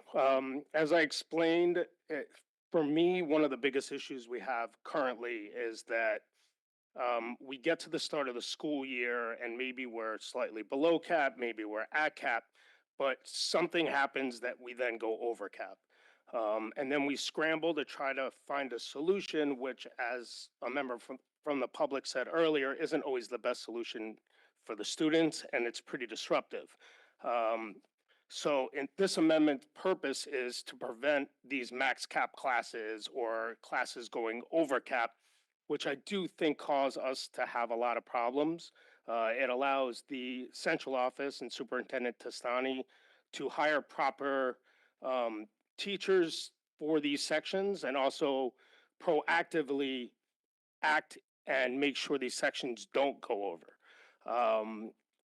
I do want everyone to take a look at, actually, I redid it with June 18th's projections from the Friday handout that we got. And I'm gonna just go through the Friday packet.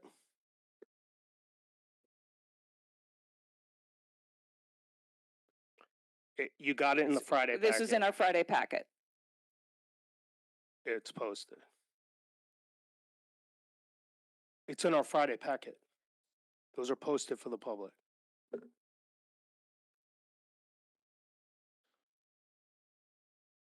Correct.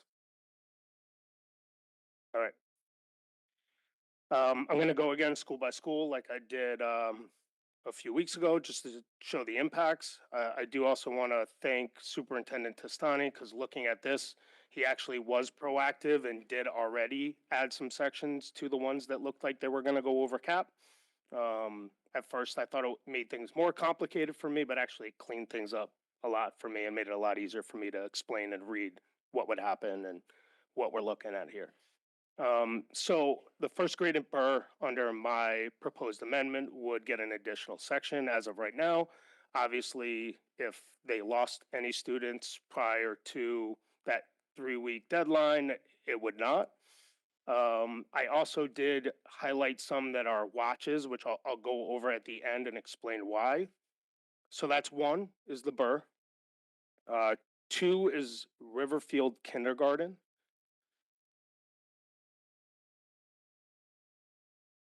3 would be Stratfield 2nd grade, and 4 would be Stratfield 3rd grade. Those both would then become 3 sections. Currently, the projection is 200. It would take us to 204. Now, on that same sheet, if you look next to, you can see the projections actually had us around 204 originally. So this isn't far off from the projections we initially had in terms of the amount of sections. We do budget for 199 plus the extra 2. So right now, under this current one, we need an FTE of approximately 2 to 3 more teachers. Now, I did also want to point out the watches, because I wanted to highlight worst case scenario. I just think it's important for us to always know worst case scenario. You mean worst case financially? Financially, financial scenario, sorry. Worst case financial scenario. There were approximately 6 more grade sections at certain schools that needed to be watched.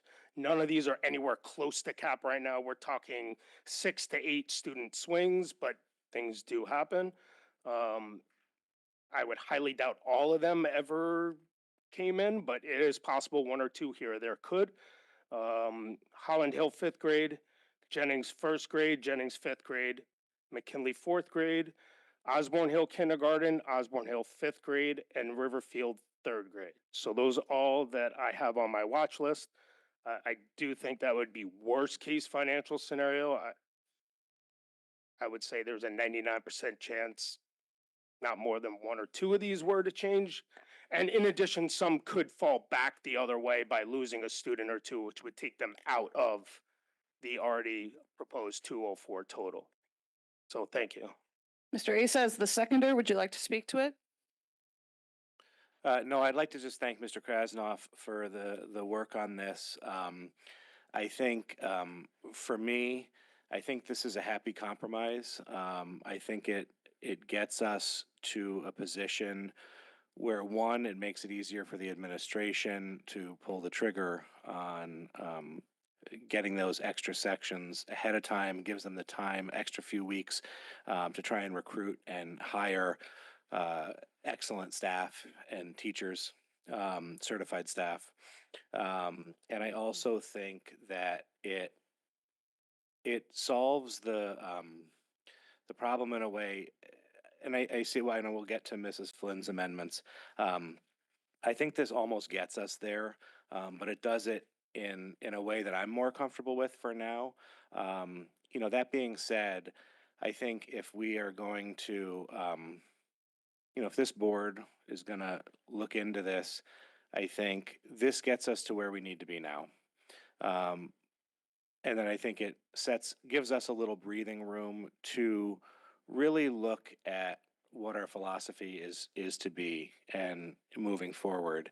And if we are going to truly tackle meaningful class size, and if our goals and aspirations are to get it down way more than 1 or 2, to have class sizes that the research and studies have shown will make a significant impact, then doing that along with our long-term planning. We have Dwight coming on as a building with room. We have Jennings coming up.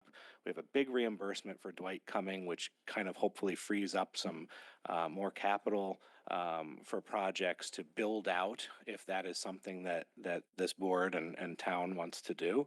And that's something that I'd welcome that conversation. For now and for tonight, I'm happy to support this amendment. And I think financially, fiscally, I think that we could absorb this and handle it without having major revisions to our budget, which I fear that we just recently passed. Thank you. Okay, Mrs. Jacobson. Thank you for that. I just have a few questions for Mr. Krasnoff. You said something about your amendment that the sections wouldn't be able to get to 25, so I'm just a little confused. Do you have anything for us or the public that are you using June 1? What handout are you using? Ms. Jacobson, just a reminder, what I asked for this meeting is that you're going through the chair. Through the chair. I would What actually prefer if you could, how many questions do you have? Do you have several? I don't know. A few, just a couple. Okay, would you like to ask the questions and then let him answer all of them? No, because they might depend on each other. So Okay. through the chair, which handout are you using? The one that was in our Friday packet that was dated June 18th actuals. June 18 projected enrollment. No, June 18th actuals. Yeah, well, actuals happen on the first day of school. So just to back up, do you Fair. have an analysis of previous years based on June information becoming actual sections? I had done that with Mr. Testani when I met with him for the June 1st. Mhm. I am now amending it to show what it would look like now that we know new actuals. So yes, I did do that. That's how I So how came many to the sections? two. So sorry, through the chair, Mrs. Maxon Kennelly. Again, 204, Ms. Jacobson. In the past. What do you mean in the past? How many sections? You can't do that hypotheticals Right. because every section could be different. That's why I listed the I think 6 that's- extra ones that Mhm. we have to keep an eye on because hypothetically, those 6 are within range of a blip that we've had over the last 10 years. Okay. I have a question. What happens, so 3 weeks before school start this year is August 11th because we're starting late this year. So 3 weeks, so on August 11th, Mr. Testani is going to come in and he's going to look at these sections and he's going to decide who gets the ticket and who doesn't. What happens on August 15th? So if you're August 11th and you're the lucky winner on that one day, let's just pick the first one that's at cap here. Holland Hill kindergarten. So on August 11th, you're at 46 and you get the additional section. Correct? Holland Hill Kindergarten is nowhere near cap. June 18th, it's at There's 46. 15, 15, and 16. He already 40 split that. Yeah, but that's because of this amendment. No, The no, cap no, would be 23. no. No, this is the actual. Oh my God, I don't understand what he's Don't understand. The class cat sections are 23, correct? Yes, Right. I understand that, but Superintendent Testani has already proactively added a section because he believes it's gonna exceed the cap by the time we were gonna do it, knowing previous. So the point Like- being, that is an action that has absolutely nothing to do with this amendment. This has to do with based on prior experience of what is likely to happen at Holland Hill. Correct. We are getting a peek of under the hood of what Superintendent Testani looks at throughout the entire summer, and he makes decisions during the summer proactively to account for classes that would typically go over cap. That one happens to already have been split, so it was not accounted for in my 204. Okay. Moving on to Holland Hill Fifth, they're at 75. 2 weeks ago, they were at 77, so they've lost 2 in 2 weeks. So if they went down to 72, they would lose that fourth grade section. Holland Hill Fifth is currently at 70 on the one. She I'm meant looking fourth at. grade. Oh, you Fourth meant grade, sorry, Fourth grade, fourth they're grade. at 75. The rising fourth graders. Correct. So if they went down, yes, it would be up to the superintendent if he wanted to and felt that he had to reduce the section. Yeah. Okay. Prior to the so- start, but it's no different than what we do now. June data is not a way to make decisions because it is historically completely inaccurate in predicting what's going to happen on the first day of school. That is my concern with this section, is this amendment. I also feel like, just to clarify through the chair, Mrs. Maxon Kennelly, it is still possible from your amendment that kindergarten, first grade, and second grade classrooms can have 23 kids in them. Possible, yeah. Is it Okay. probable? No. Possible, yes. Okay. And is it possible or probable for kids in grades 3, 4, and 5s to still have class sizes of 25? Again, possible, but not probable because they would have to add 3+ students within a 3-week span. And how often has that happened in the past, Ms. So I'm going to Jacobson? point to through the chair, and I'll move on. McKinley Elementary School, Mill Hill Elementary School, Burr Elementary School, and Osborne Hill Elementary School have had sections collapsed. 3 of which are kindergarten. So I heard something previously stated that it is unlikely that they're going to get students back. In 2022 and 2023, McKinley got 17 students between June and the first day of school and 22 students between June and the first day of school. Do you believe that that McKinley kindergarten section is not coming back? Again, if it does, then that's one that he adds. I don't understand I think- what you're trying to say, because what would be different with any other So I'm going to any other amendment that is before us today? If you lower the clap size by 1, it's still gonna go 25, it's still gonna split. If you lower it by 2, it's still gonna go 25, it's still gonna split. So I really don't understand your line of questioning. Are you just attacking the amendment, or do you have value to add on? my That's Okay, my value- question. let's not Thank judge the you. questions being asked. One Thank last you. Mrs. question, Jacobson? To you, Mr. Testani. Right now, with adding all of these sections on this sheet of paper, there's 8 additional sections. 5 are unbudgeted, but yet the claim is that there is no fiscal impact. Can you explain? We were all asked to put information into a budget sheet to show the work on the financial side, regardless of what it is. Where is that document that shows the 5 to 8 additional sections? Where is the financial document?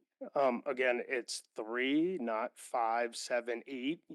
So I've already made it very clear when I spoke about it that there's a possibility of 3, and Superintendent Testani said that he could absorb that. How? It was asked to be put on It's a- not, sorry, it's not up to us to decide where he has the Okay, so funds the point unless he being needs to that, add to it to answer the Mrs. budget. Jacobson's question, there is no additional document. Okay. So So to be Did- clear, the chair did ask us to do that and for transparency to the public, to say it's going to be absorbed without actually showing what it is, and it is not that amount of staff. So at the end of the day, Mr. Testani, how will it be absorbed since Mr. Krasnoff is asking, pointing to you when we were told not to do that? I can't speak to what was told or not told, but all I can say is that we have 2 additional reductions that were made as a result of some budget cuts through attrition that we're sitting on. So I opened up sections where I thought that we would possibly go over, partly because I didn't want to put a hardship and have teachers pack up their classrooms at the end of the school year and then have to return back and have to empty those everything back in and set all that up again on the first day of school. Ultimately, though, you're right. The budget will be impacted possibly. I don't know by how much, but that is something that I'll have to take care of as time goes through. But So Mrs. Maxon Kelly, but sorry. it's a manageable number when you're talking about 1, 2, 3, possibly 4. When the number starts to grow much larger, then it becomes more difficult. But currently, right now, for example, we would have lost 2 sections at Stratfield School, 1 at Burr, that we currently have. We're not doing that. I left teachers there purposefully to keep the class sizes at a better number, knowing that the possibility of having those larger class sizes will impact students at those schools and those grade levels. So I have no issues in trying to manage what I believe I can manage within the budget. Okay, so just thank you for that explanation. So Burr, McKinley, Mill Hill, and Osborne Hill collapsed sections are what making this number come down. No, Yes, it is. no, I've never collapsed the section. They are collapsed on this sheet. I'm not looking. I haven't looked at that sheet. You haven't looked at the handout? David said that you worked on it with him. We looked at it prior to the June 18th. Okay, so there are collapsed sections. I don't, from where? From this year's budget? From the last day of school? Mhm. Which were collapsed? Because I didn't collapse anything as of. Isn't this handout from the administration? It was in our Friday packet. Correct. So you're talking about for example, a very specific one, the Osborne Hill 3rd grade. Is that what you're referencing? Are you looking, sorry, Mrs. Maxon Kelly, I want to make sure you and I are looking at the same thing. Are you Yep, using the I'm looking June at the 18th? June 18th. Okay, so let's go through them. No, just give one as a sample. Okay, so McKinley Kindergarten is budgeted for 4 kindergartens. They are now listed as 3. That is, Correct. So are you so that, challenging that it was collapsed based on the no, enrollment? I'm saying that the reason why, no, just let me just go through this. Osborne Hill Kindergarten is also collapsed. 3rd grade is expanded. Mill Hill Kindergarten is also But nothing's collapsed yet. We're just basing it on what the current Right. registration numbers Thank are in you. kindergarten. Exactly. And that's why it's 204. From budget to budget. But the kindergarten registration numbers as of June 18th are what they are. Right, and that's going to change. It very well will change as we get closer to the school year. So right now it's 200 sections. Exactly.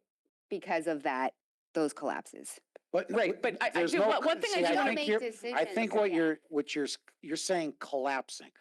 Nothing's collapsed. They haven't existed yet. Kindergarten classes are this year based on the registrations we had in 25.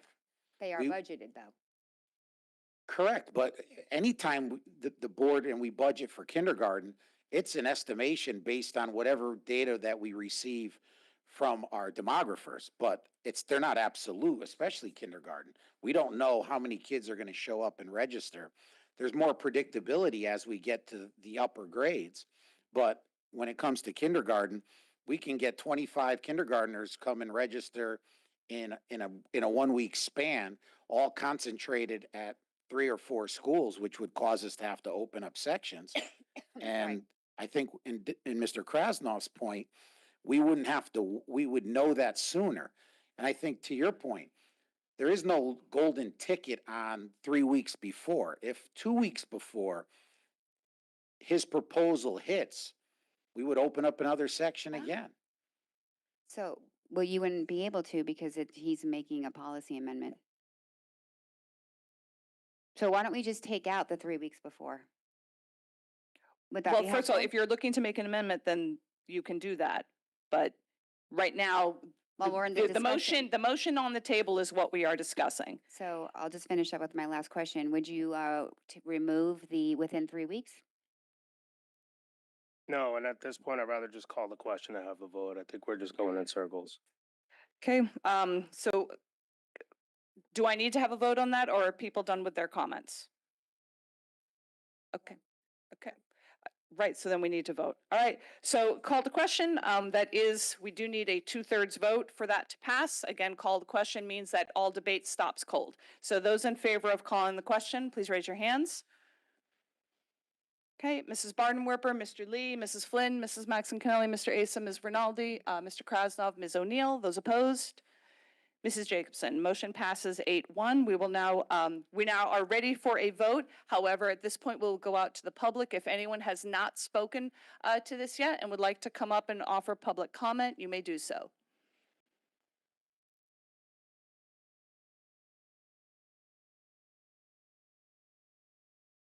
If we could just have your name and address, please. Rebecca Sullivan, 142 Rockland Road. And this is public comment on the topic in general, or No, about this is strictly on this amendment. Okay, I can do that. Okay. Thank you, board, for being here and for your dedication to this topic. And thank you, Mr. Krasnoff, for your dedication and spending time over the past weeks, months on this topic. I spoke a couple weeks ago about class size, and I do want to stress again that this needs to be a sustainable solution for class sizes in Fairfield. And the way that reading through the amendment from when you presented it in the last meeting and again this meeting, it does not seem like this is a sustainable solution for our children and our teachers going forward. It seems like it is something that can always have a flux and leaves it to the discretion of the superintendent, and that does not seem like a sustainable solution for a class size amendment. So thank you very much. Anyone else?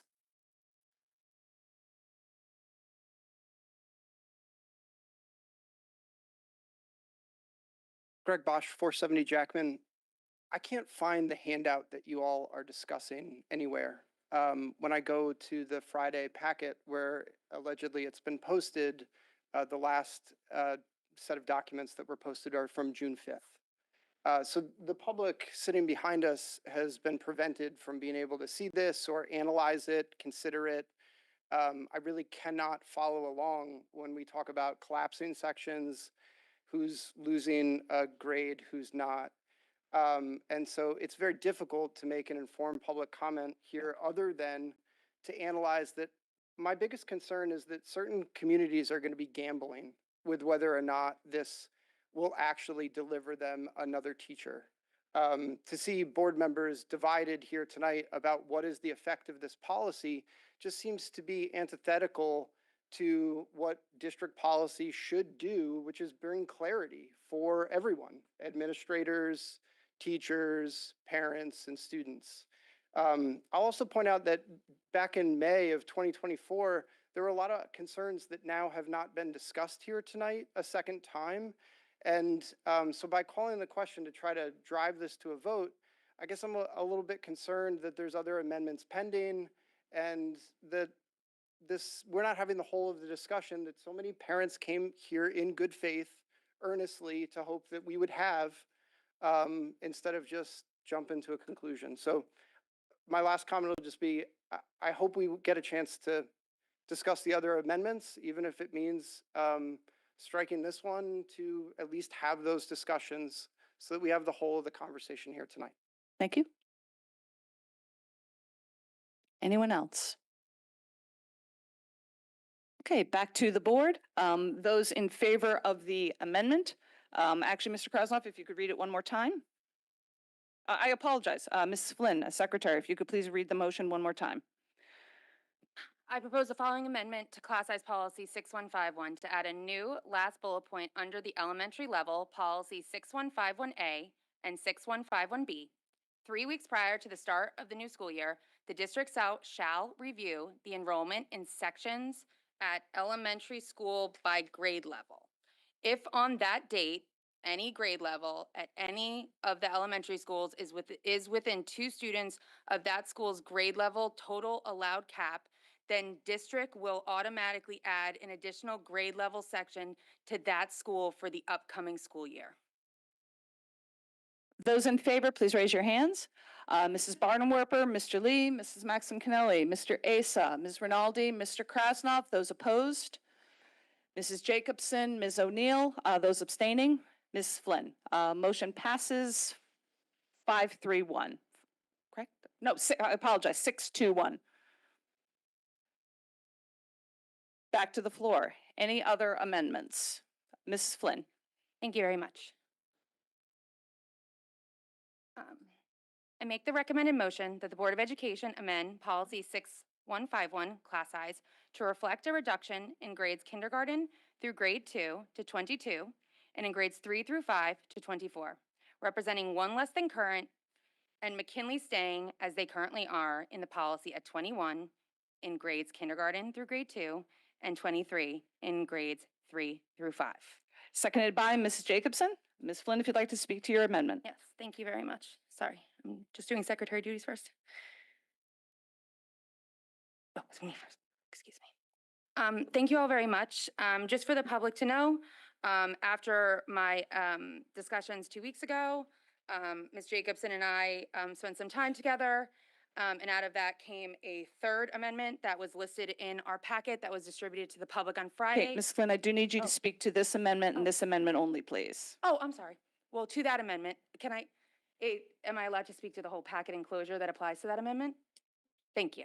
That was what I was saying. So included for that first amendment is a enclosure packet that details the impact to the budgeted sections, to the FTE, and then in the back as well to the budgetary impact.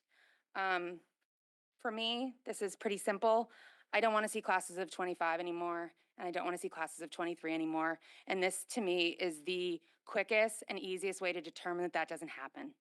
And it doesn't, we submitted this on Thursday for the full board. We have not received any questions on it, so I kind of throw it out to my board members. The analysis is here. I feel very confident within it. I think it's an actual representation of what our numbers are going to look like and the actual budget impact. I think that while I appreciate the enrollment, I guess I can ask a question. The enrollment numbers that we have looked at in our other backups, I think it neglects to see some of the actuals that we know we're going to see. So to see McKinley kindergarten at 19 and first grade at 18, we've seen annual increases at McKinley of somewhere between 11 and 17 students over the prior years. So I think we're going to go over. I actually know we're going to go over. And I just wanted to make sure in good faith to the public, to this board, that we are representing the facts. But to be real, 2 years ago, we sat on a stage at Ward and had discussions around this topic. And we all stated a lot of aspirational things. I know I did at that time. And 2 years later, it was funny, someone talked about birthdays before. Today is my youngest two children's birthday, and I'm here happily. And while they were at North Stratfield School, they never were not in a section above cap except once, when they magically got 2 new students, and there we were with 4 sections. And that year was transformative. Now, we had amazing teachers our entire way through NSS, my oldest as well. But that year was transformative because of the relationships my children were able to build with staff, with each other, and with just space to learn, to grow. You know, our graduating 5th graders this year were our COVID kindergartners. We had parents talk about spacing. I put my kindergarten kids on a line to enter our schools. So I happily invite questions, but I'm very confident in this data and where we are going, and I will leave it to the rest of the board. Ms. Jacobson, as the seconder, would you like to speak to it? Sure, thank you. Pretty simple. This is going to get rid of 25s. Is any possibility for our children going forward in Fairfield and get rid of 23s for K1 and 2? Pretty simple.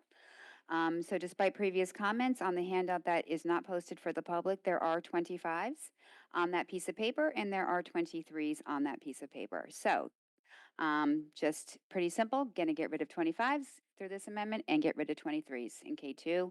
McKinley obviously stays where they are. That's it. Mr. Lee. I want to bring up a couple of things that's been on my mind. I'm obviously for, and I'm listening to what the public's saying about lowering the class sizes. And I know the population, I know the size of these schools pretty well. I want to make sure that we are all on the same page. That if there's a possibility of adding classrooms and stuff, Our principals do a great job with the space they have currently, with the class size currently, whether they're using OT in an empty classroom, music or whatever. When we're adding classrooms, potentially something has to move. We're going to talk about equality throughout the district, but that doesn't necessarily mean it's equity throughout the district. You may have art in the cart in some schools for a while, because my thought is if you have that many kids in kindergarten that you need 3 or 4 classrooms, traditionally, that's going to be how it's going to be moving in through elementary school. So there's going to be times where you may have music on the cart. You may be doing OT, PT on the stage or something. So I just want to make sure that is a possibility, but it's not mentioned in any of these backups. Did I miss it? Mrs. Flynn. Thank you very much. If you can open enclosure number 6, that's our It's full got page packet. numbers on I it, know, what you're that's what I'm referencing. saying. Page number 15, it starts. So if you look on page number 15, page number 16, and page number 17, it details all the room inventories, all the small spaces, all of our home rooms. It accounts for the section numbers. It does it for each amendment and notes that exactly where you are. So this was submitted to the full board on Thursday. Like I said, I took it very seriously. We took it very seriously when we were asked last meeting to do this work. I would encourage the public to go look at it. It's enclosure number 6, I believe. Yes. It is. So I would encourage everyone. Thank you. Okay, Mr. Krasnov. To that point, and you know, honestly, I'm all for lowering class sizes. That was the reason I put the amendment forward. And Ms. Jacobson, please don't give me a smug knock. I'm done with that. No, Okay. I'm done with that. My question is. Point of order. Point of order. To the chair. Can we please address talking directly to board members, please? Thank you. Noted. I will look down so I don't look at other people making faces. Okay, at Mr. me. Krasnov, please just speak to the point. So my question is here, if we were, let's say, Mill Hill to lower it by 2, which was one that I have a concern about, what are we going to do with the CLCs? Point of order, we're not on -2, we're on -1. Even yeah, but -1. Okay, we're not talking across the table. You're going to, Mr. Yeah, but there's a reason I said 2, because currently mine already passed. So if we do -1 on top of it, it is now -2. If it would, yes, it is. Okay, please keep your comments to yourself, your noises to yourself. Let him finish his point. Then you are welcome to raise your hand to reply. Speaking to the amendment at hand. I'm just trying to understand in certain classes, and if there's an explanation and a place to put these, I would love to know it. But is your intention to move CLCs, homerooms? It says yes with CLCs will be tight currently. Like, I'm just trying to understand that piece, because I know we're tight at Mill Hill. I know we're tight at Riverfield. I know we're tight at Sherman. Would, Mrs. Flynn, would you like to reply? Again, if we're speaking to the First Amendment, which we are, it acknowledges Mill Hill's position. It also talks about the homeroom at Dwight. And as we have talked about, I would assume that any kind of planning for this would have an implementation plan, and like I said, it is fully laid out. So what is your concern? Because even including the CLCs, we still have plenty of homerooms. So the homeroom sections are still there. Is the building going to be tight? Absolutely. It already is. Osborne Hill, Mill Hill are absolutely already tight right now. The onboarding of Dwight will help with that in totality, but that overcrowding is ongoing right now. This will not affect homeroom sections. That's my intent. So if you look, the homeroom sections are fine. No. Sorry, can I? Other questions? Again, Okay, so Mr. Krasnov, you have the floor. Do you have anything else? I know the room inventory at those schools. I'm trying to understand how, if we added 2 or 3 sections, where those are going to go in those schools without moving the CLCs. Again, if it fits, it fits, but I know what it is and I don't see it fitting. When Dwight comes online, I 100% agree there might be flex space, and I'm all for looking at it then. Again, I would love to keep lowering class sizes. I would get down to 16 if we could. I just want to make sure we have space and we have budget for it. That's it. That's my point. Thank you. Okay. Mrs. Jacobson. There is no change at Mill Hill with one under. The amendment on the floor is one under. Ms. There is Jacobson. no Mr. Krasnoff, change. Mrs. There Jacobson is has the floor right no now. change to Mill Hill. Budgeted 19 stays at 19. And in fact, based on your handout that's not posted, they're actually down one kindergarten, so they'd have an extra room. You did not provide an analysis through the chair. Where are your sections going?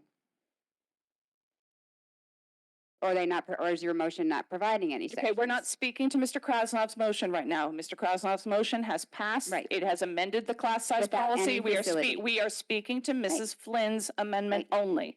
Did not provide any facility analysis. Mrs. So Jacobson. Right. We're not You don't need to yell at me. speaking to Mr. Krasnoff's amendment, backup, or any other information. We are speaking to Mrs. Flynn's amendment. If you can't restrict yourself to that, then please just turn your So microphone off. Through you to Mr. Krasnoff, for one under, there is no change to Mill Hill. Our community has 247 homerooms. Every one of these amendments fits in the building. Full stop, period. Okay, we're and not you should know speaking to that. the other amendments. We're So speaking that's to what it this is. one. This one fits in every single section. So if you want to keep 25 and 23, don't vote for it. Okay, Mrs. Bardenwerper. I understand that on paper, these numbers should fit, but I am interested in knowing what are those classrooms being used for right now that, are being, counted? Because again, I know I spoke at the last meeting.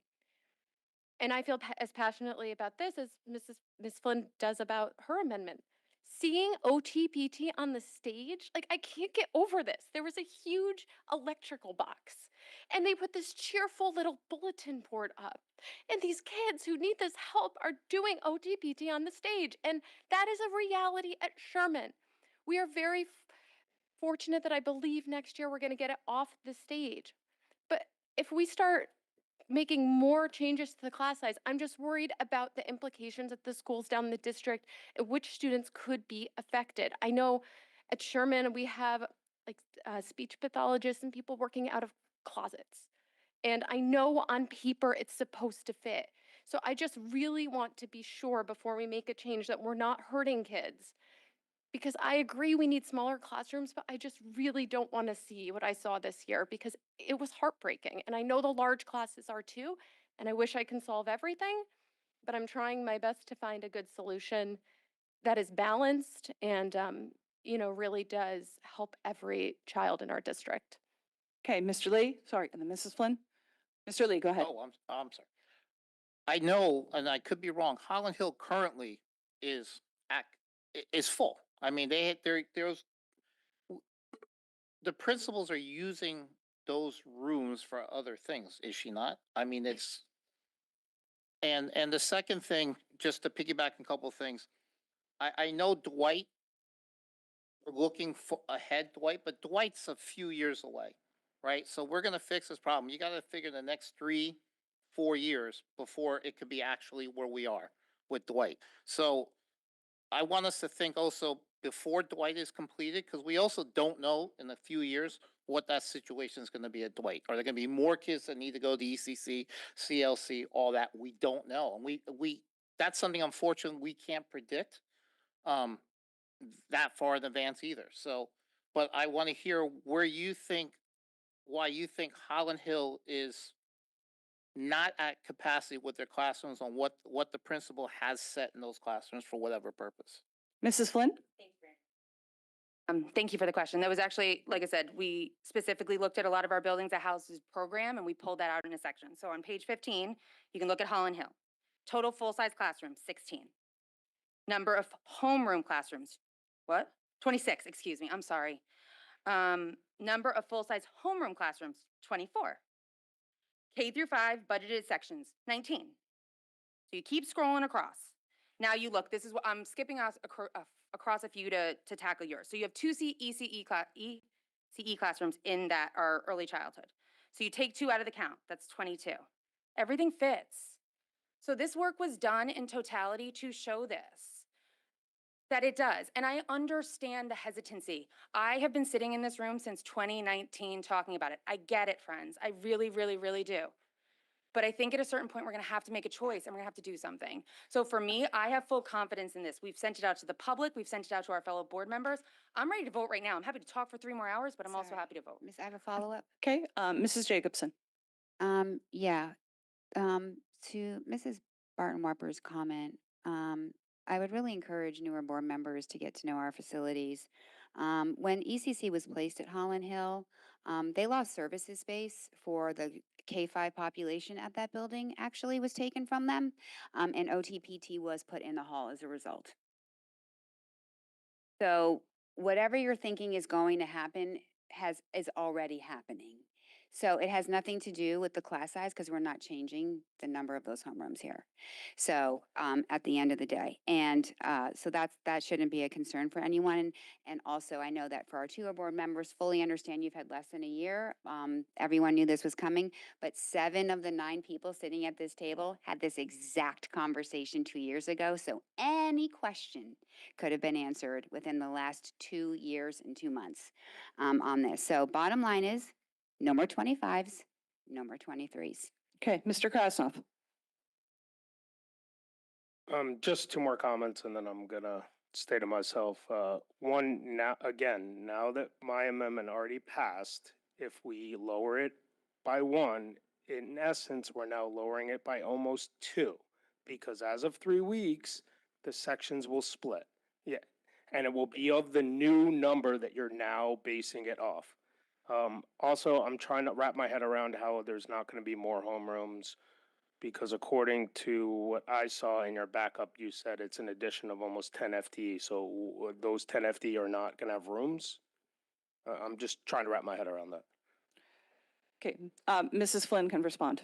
This is just And then Mr. Lee, over to you. This is one other follow-up, and I actually take your concern about OTPT very seriously. North Stratfield had our OTPT on our stage for a long time, and we've seen it at a lot of other schools. It's an issue.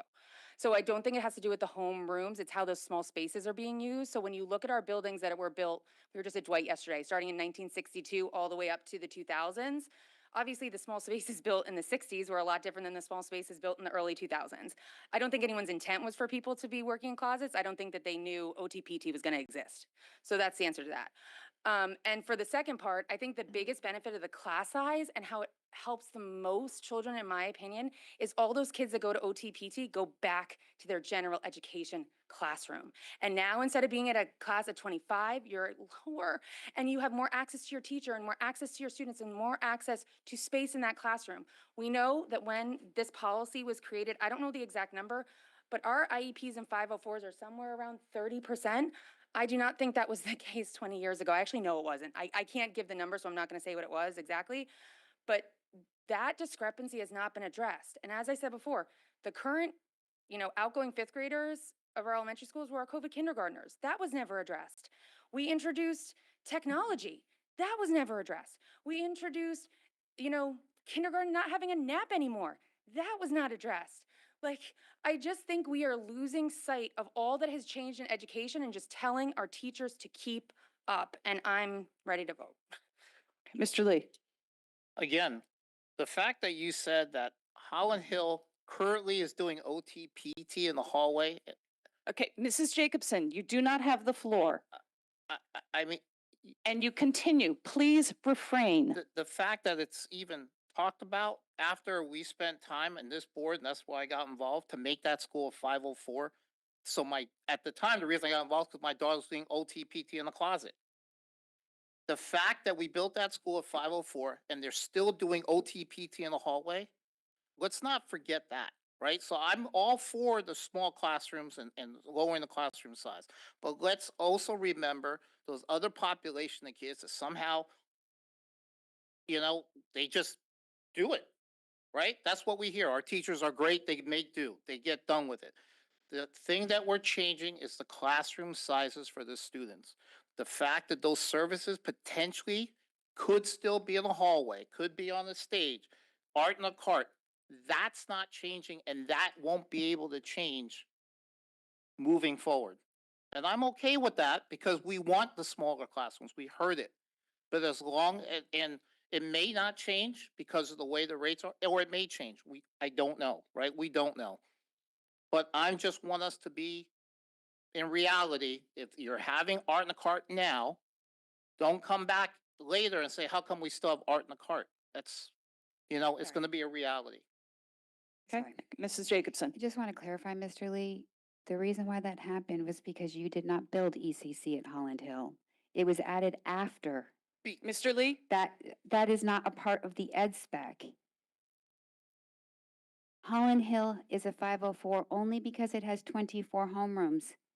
It was not built to 504 standards. It only has 26 full-size classrooms. Holland Hill was significantly reduced. It has less square footage than Mill Hill. I will never consider Holland Hill a 504. And the reason why that happened was ECC was added thereafter. It's not a part of the ed spec. Mr. Lee? Because back then, there was no such thing as an ECC standalone.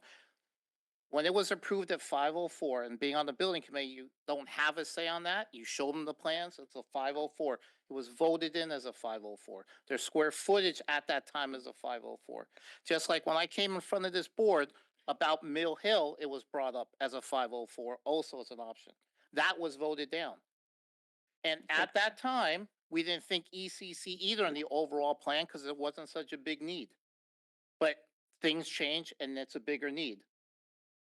So as our needs are growing, what I'm saying is we're going to have smaller classrooms. Not a problem. No objection about it. But I want us to be realistic on what is still happening in schools that won't change. Okay, any other comments? Ms. O'Neill? Thank you. I wanted to first just take a second to thank Mrs. Flynn and Mrs. Jacobson for putting this back up together, because at our meeting 2 weeks ago, I have spoken before about my belief in lowering class sizes. However, I did have certain doubts about space, about financial implications, and I really appreciated this document to see black and white on paper. Everything will fit. There are some responsible ways that we can make this work within the budget. Since being elected to this board 9-10 months ago, the overwhelming most popular topic I have heard from the public during public comment and emails has been class size. It is a problem right now. It is the problem that everyone keeps coming to us to solve. And I think it is our responsibility to do that. And I really do appreciate your amendment, Mr. Krasnoff. My issue with it is the equity piece. So I think this will allow for us to lower class sizes at any time, because I don't want to speak for Mrs. Flynn or Mrs. Jacobson, but numbers change a lot, especially like even I looked between the June 1st document and the June 18th document. There are 38 shifts in class sizes. I can only imagine that that number would be even larger if you look in the last 2 to 3 weeks before school starts. I can say anecdotally, I registered my daughter for kindergarten a week before school started because we didn't have the proper paperwork. And I have to imagine that that sort of thing happens a lot. So I don't want kids to be in a class of 23 or 25 because of those last minute changes. Okay. Any other comments? Okay, with that, we'll go out to the public. Anyone who'd like to give public comment on this amendment and this amendment only?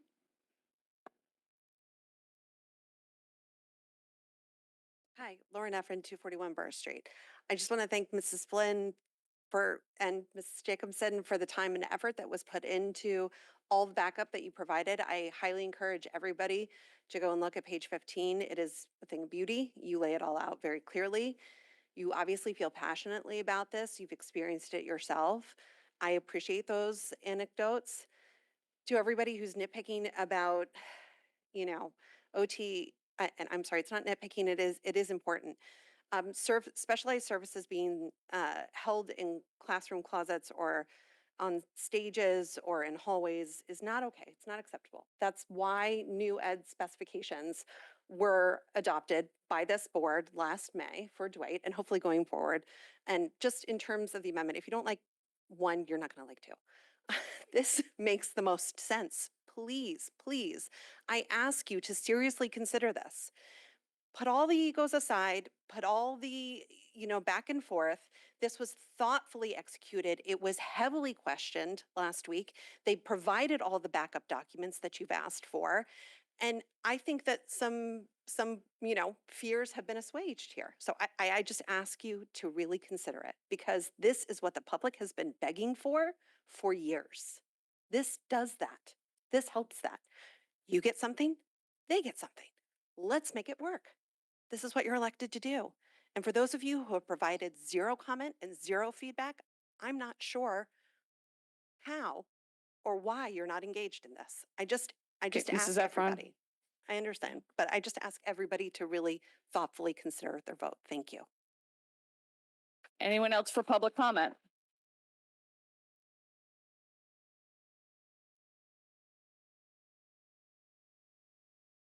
Rebecca Sullivan, 142 Rockland Road. Thank you, Mrs. Flynn and Mrs. Jacobson, for your work on this amendment and all the backup that you provided. It shows that it works in our system, but I know that if we have, by reducing by one class size, if we have 22 and 24 kids in our classes next year or the following year, we will all be right back here saying it wasn't enough. And studies show that classroom sizes in the elementary school levels that exceed 20 students really inhibits their learning and makes it a lot harder for our dedicated teachers to teach. Thank you.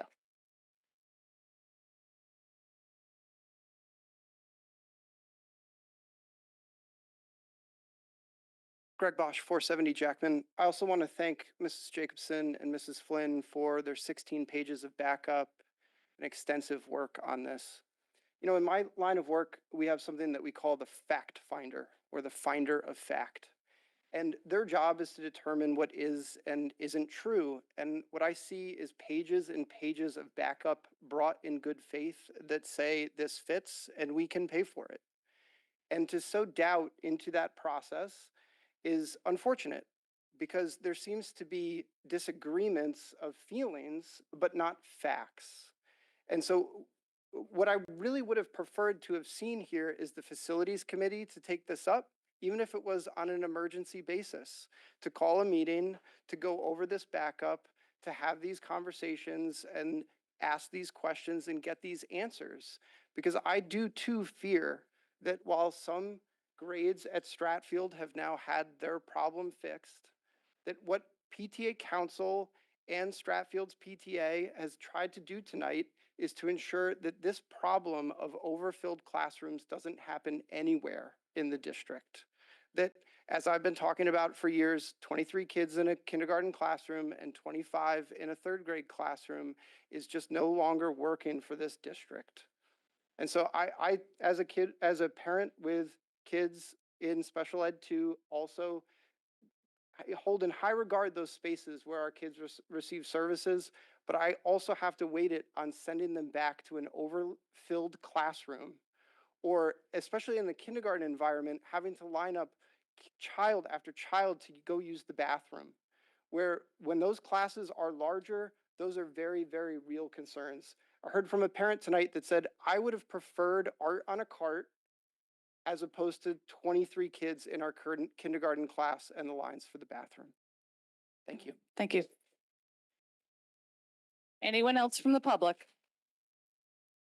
Okay, I will say one comment, which is unfortunate, which I'm taking my time going over the backup material this weekend, reading what Mrs. Flynn, Mrs. Jacobson produced. The one hypothetical I did not apply to it was the passing of Mr. Krasnoff's amendment. And that changes all of your financials.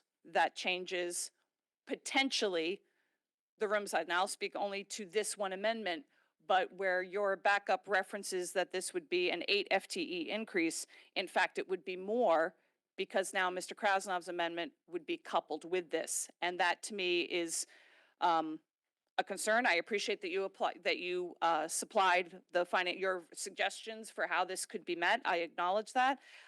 Because I also acknowledge that in first reading them side by side, the reduction by one would have resulted in very similar class size impact to Mr. Krasnov's amendment. They both would have helped the same classrooms identically when I went back and forth, not using Mr. Krasnov's measure of the actuals, but using the budgeted numbers. Right.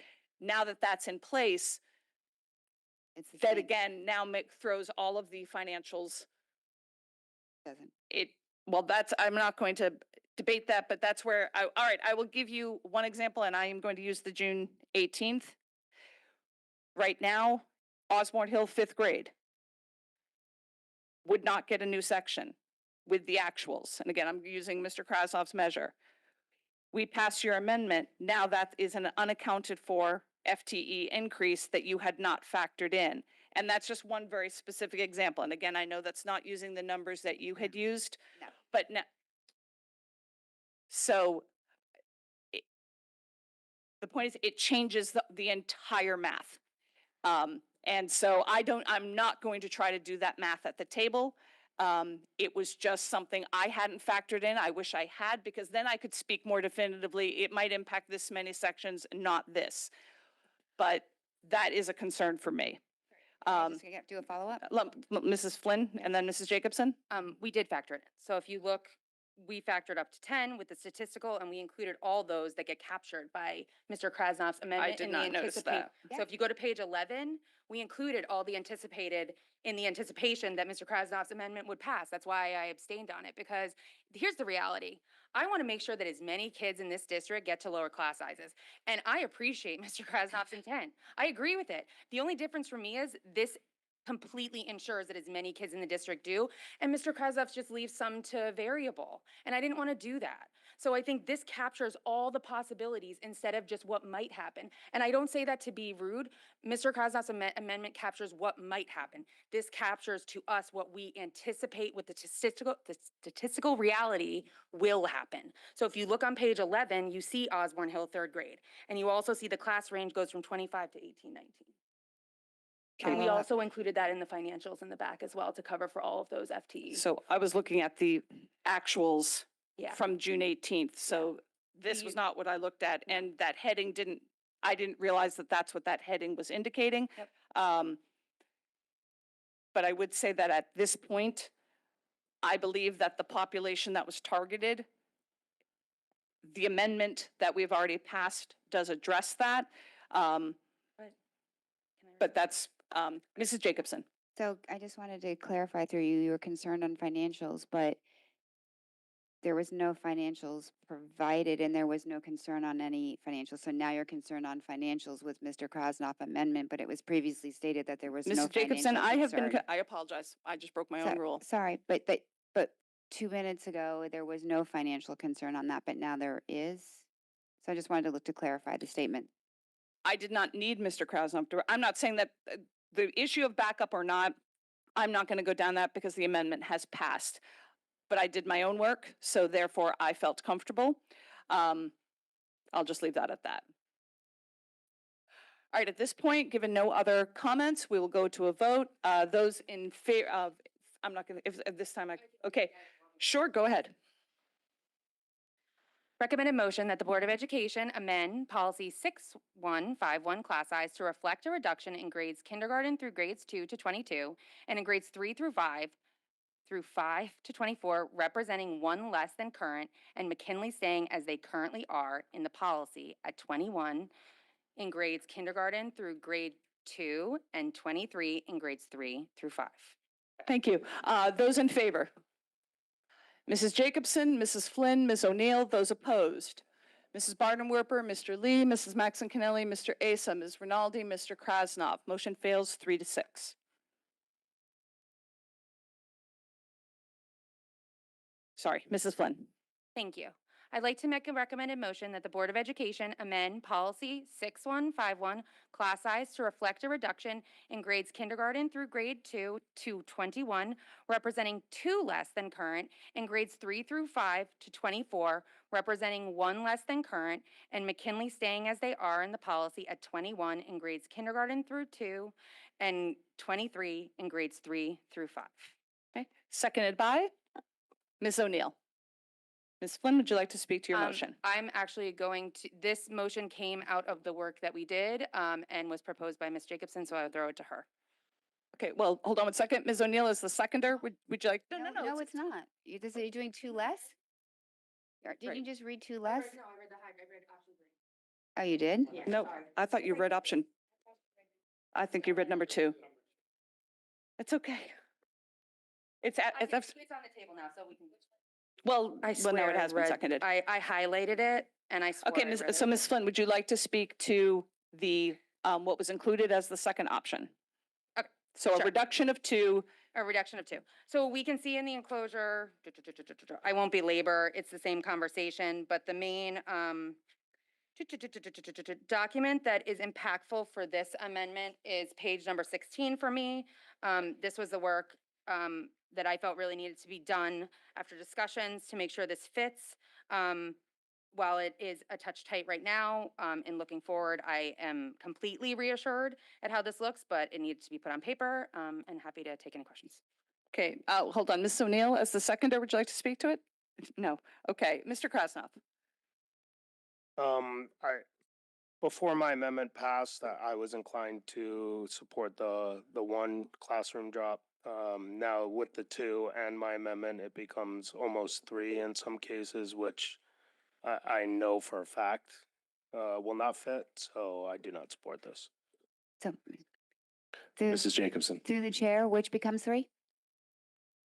If mine You just said that. If mine triggers, it can become almost Where? 3 extra. Where? Anywhere that this happens, in a thank you. hypothetical probability that you Lisa. threw at me a million Thank you. times. Okay, any other questions? Mr. Krasnoff. Okay. So Mrs. since I Jacobson. support, thank you, Mr. Issa. Yeah, I'm going to vote for this as well. I think this is really what the community's been asking for.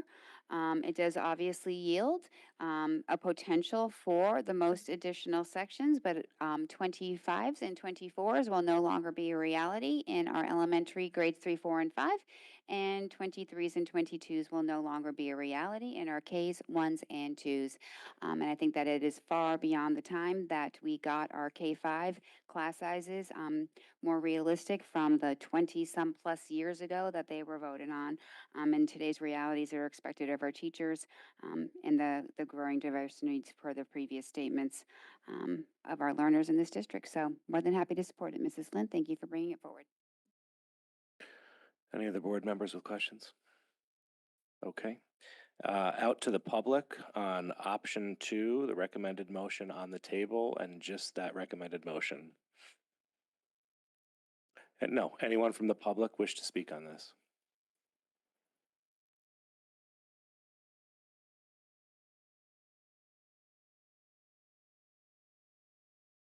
Sorry. Katie Romeo, 237 Greenfield Street. I really just came to support and stay quiet today. I know there's division. I actually embrace people disagreeing at times, but what I'm seeing tonight is 2 sides working against each other at the sacrifice of our kids. The public has asked for lower class sizes. As far as I know, that is what was being discussed here. And it just seems like everyone has gotten off track. And I really respect all of you a lot. But please, can we try to figure out a way to make something happen for our children that suffer from what you do? Thanks.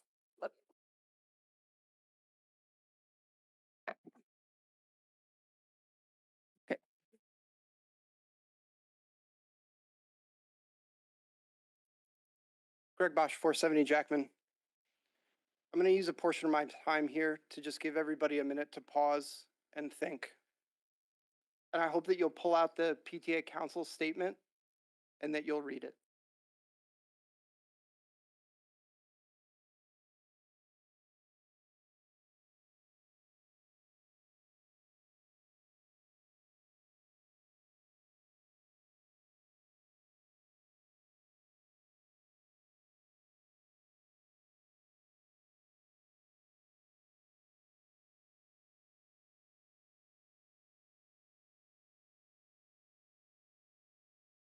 "16 PTAs contributed to that, including SEPTA.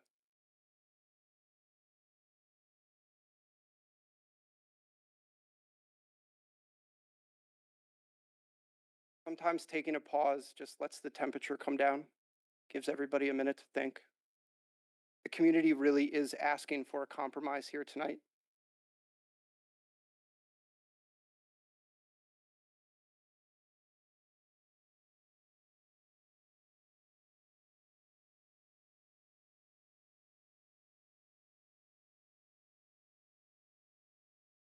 There's an opportunity on the table so that 23 kids in a kindergarten classroom is no longer a possibility in this district, and 25 kids in a third grade classroom is no longer a possibility in this district.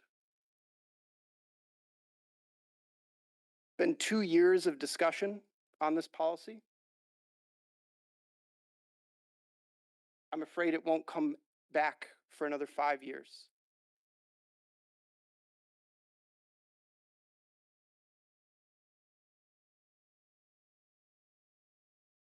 Please find a way to compromise for the community tonight. That's my 2 minutes. Thank you. Thank you. Anyone else?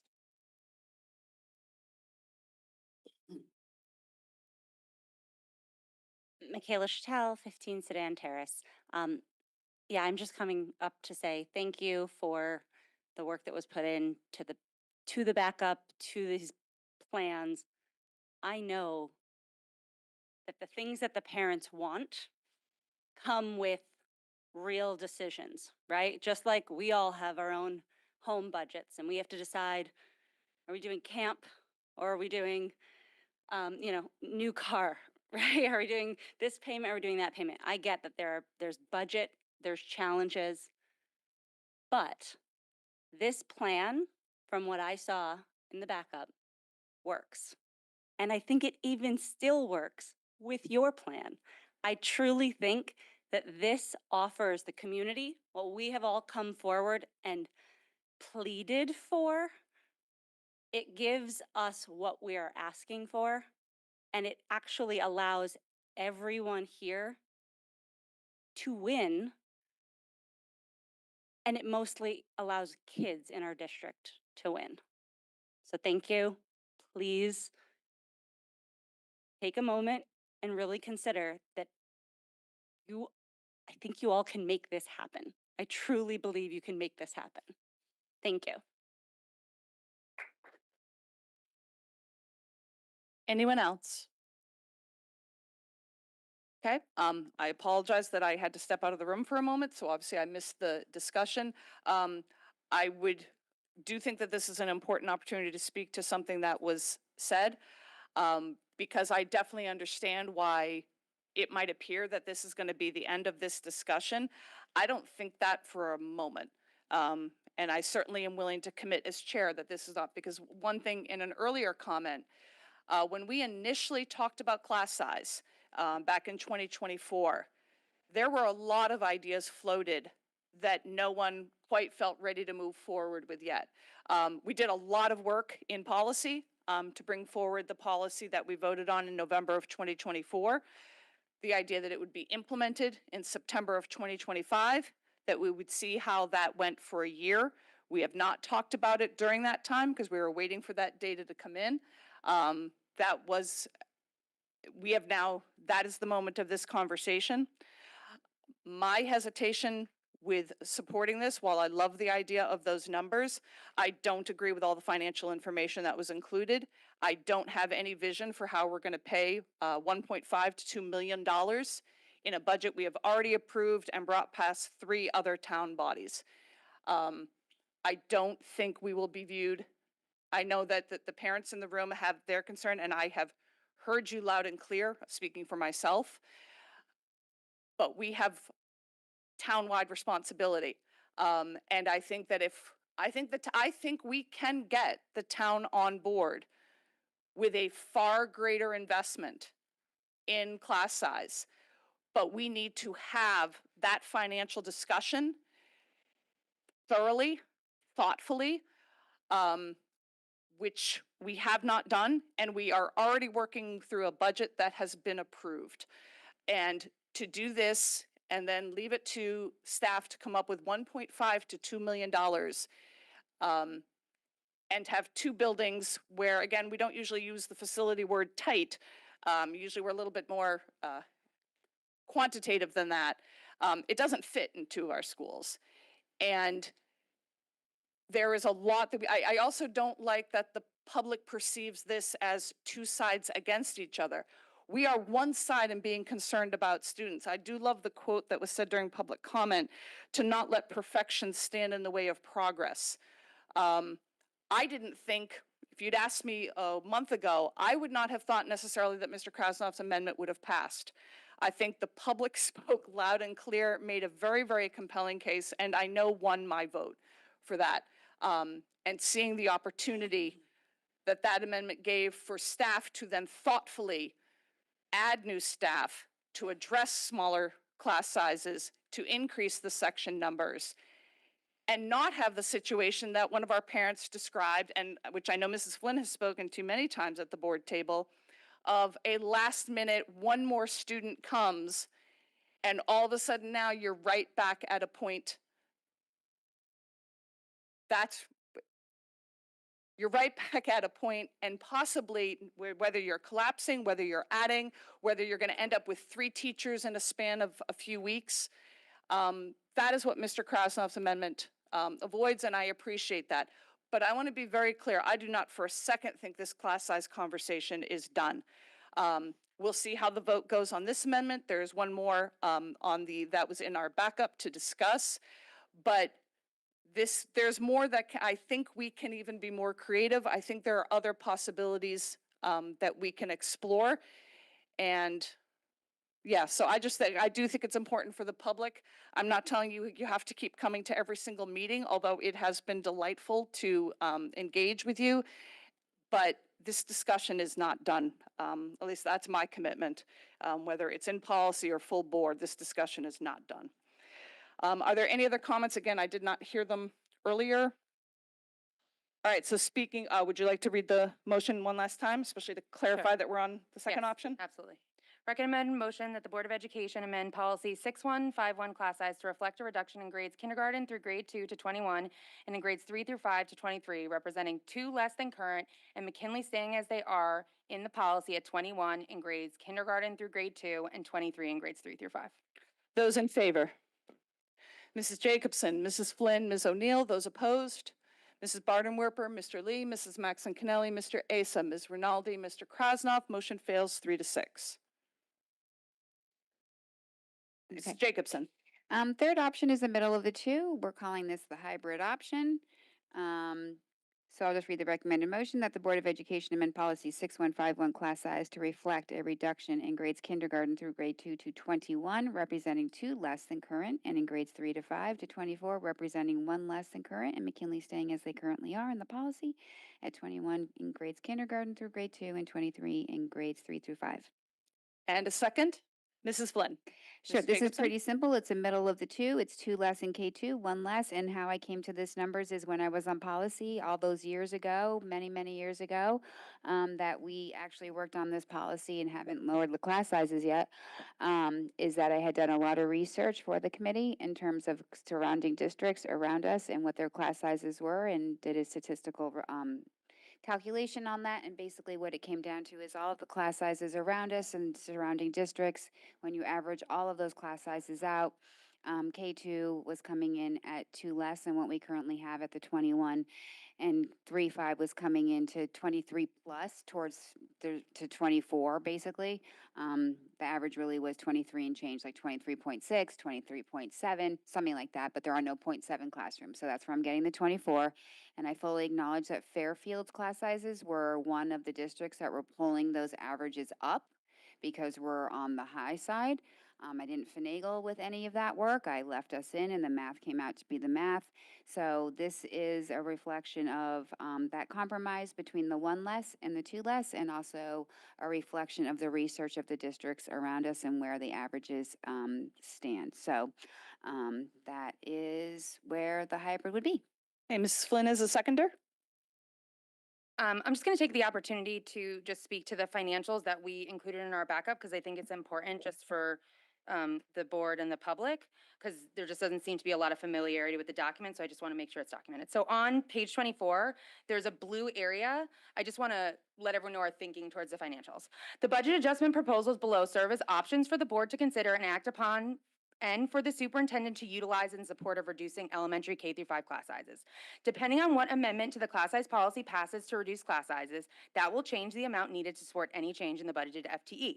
If any of the below is not needed based on the actual number of sections needed due to the reduction in class size, then the funds would remain as adopted by the board on May 26, 2026. There is intentional flexibility within each of these items for the superintendent as crafted, and as such total item is greater than estimated amount that would be needed to support option 1, option 2, or option 3. So I will explain that a little bit. All of these line items were things from the current budget book that we saw were not actuals. So there were areas that we could pull from. Not in totality, we didn't zero them out. We just left some flexibility. So this covers all of the amendments if you go through it. So I just want to be clear, there was a lot of intention and thought to this and very much to not put this work on staff. Yep. So this was done by board members the same way we do during the budget process in the budget sheet. I really wish that more board members engage with us on this work. Like, I feel like this was really genuinely submitted in good faith at the request of this body to have discussions, and that's not what is happening. So just for me, I just wanted to make sure that everyone had seen that section because when we're talking about the financials, it doesn't sound like it. So it's on that page, 24. Okay, I wasn't here again for a brief part of the conversation, but Ms. Flynn, I have referenced the financials. So I'm not sure to whom you are addressing the comment, but just to be clear, my contention had been that I didn't agree with some of the numbers, but just to be clear. So Mrs. Jacobson. Thank you for that. And yeah, I mean, it's not something that we had talked about too much, but just to address some of your concern, Mrs. Maxon Kennelly. So this year, based on the last information that this board was given, we stood at 15.4 less FTE than this board budgeted for this year. And then for next year, based on what the board adopted with the cutting of the STEAM and the cuts that were already in there and adding in the MRTs, we're at 11.9 less than what we budgeted for this year. So how we would pay for it, these amendments bring that FTE count simply back to what we budgeted for this current year. So I'm comfortable with any of these three amendments that would have added that FTE because we paid for that amount of FTE this year. And in fact, the board transferred over $1.3 million in May of this money into other areas other than FTE. So I don't know how there would be concern around paying it for it because we've paid for it several times over, incurring this year. It really would just be bringing that FTE not even back up to the current estimated actual. So it shouldn't be an issue whatsoever because we've already cut so much FTE, whether by the administration and reductions that from what our actuals are or for next year. So shouldn't be an issue. Any other board members?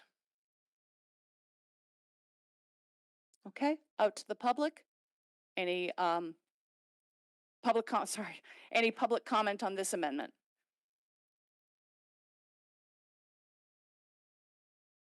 Hi. Am I good? Okay. Rachel Ransdell, 75 Melville Drive. Sorry, I'm a little nervous. I tried to listen to everybody before I come up just to make sure my comment is as effective as it can be and I'm not repeating anything. I'm a parent at Stratfield School. My son has been in one of the very full sections for 2 years now. He was lucky to have an award-winning teacher this year for his section. But I'm also coming at this as someone who's worked with children for a long time. I'm a 20-year elementary teacher in other districts. I'm also a baseball coach. And you know, I do want to express my appreciation for your work on the amendment and for all of your work as well.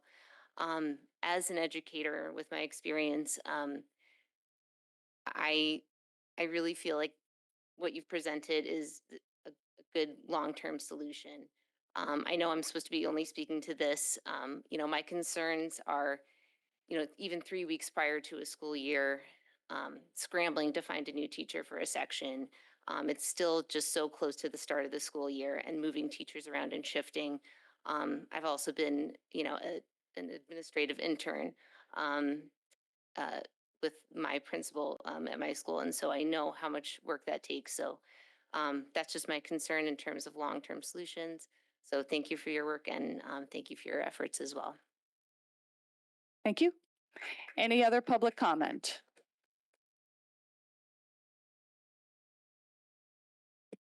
Hi, Lauren Efron, 241 Burr Street. I'm trying to organize my thoughts a little bit. I heard about a silver bullet. There's not a silver bullet. Yeah, Dwight online right now. That would be the silver bullet. You don't. But I just wish that there was a way for everybody to kind of take a step back and look. I appreciate, you know, Greg's, you know, ask for you all to carefully consider this. I think that this option is that in between that everybody was kind of hoping for. Dave's amendment does address at least the timing of when that decision is made, right? To have Mr. Testani at his discretion, either add a section or not. However, what really would solve the problem that the public has been asking for would be either the amendments 1, 2, or 3. Since 1 and 2 seem to be off the table, 3 is your last option to do that. I really ask you once again to consider this. We're not talking, I mean, one of the things that I came up against with Dwight for 3 years was the money. Where would we find the money? It was never about the kids. It was never about what our community had to go through. I sat at this table and I cried and I screamed and I threatened lawsuits because that's what we were dealing with. Our administration didn't want to hear it. It was so hard. And all I kept thinking is, why is no one thinking about the kids? Right now, this is an opportunity to think about the children and the teachers, the staff, and what matters to them is not overpacked classes. Please hear what the public is begging for you to do. Please lower them. Please don't make us come back here a year, 2 years, 3 years, 4 years from now. I know the conversations wouldn't be over, but it doesn't have to keep going on like this. Thank you. Thank you.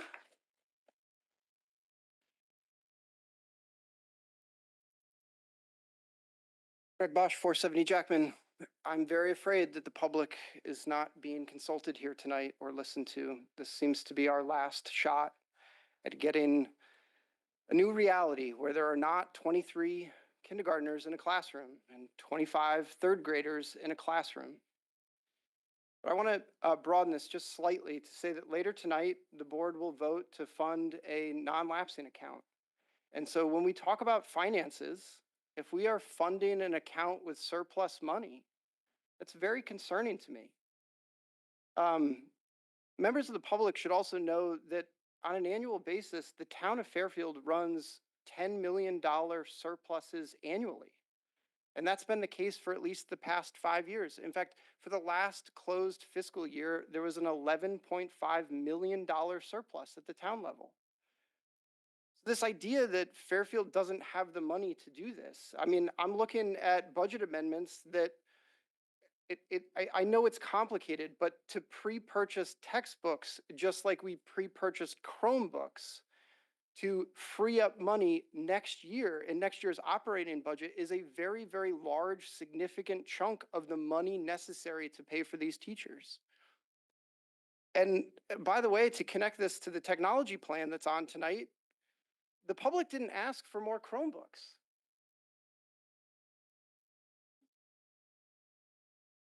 They asked for more teachers. And so again, as the finders of fact, if there is a way to do it, to pay for it, the public is asking you to do it. I don't trust the facility constraints and the financial constraints here. I think Fairfield could absolutely do this tonight, and I hope that you will. Thank you. Thank you. Any other public comment?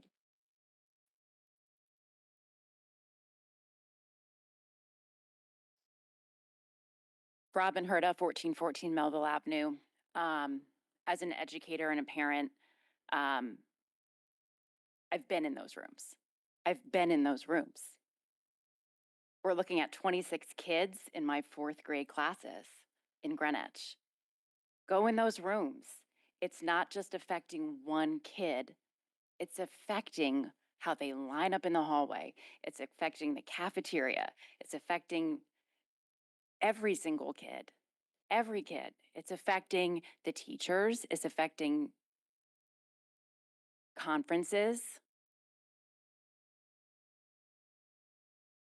I'm concerned because I feel like we've said so much and it's just a very quick no for facilities can't handle it. Well, if facilities can handle it, why are we questioning it? Thank you.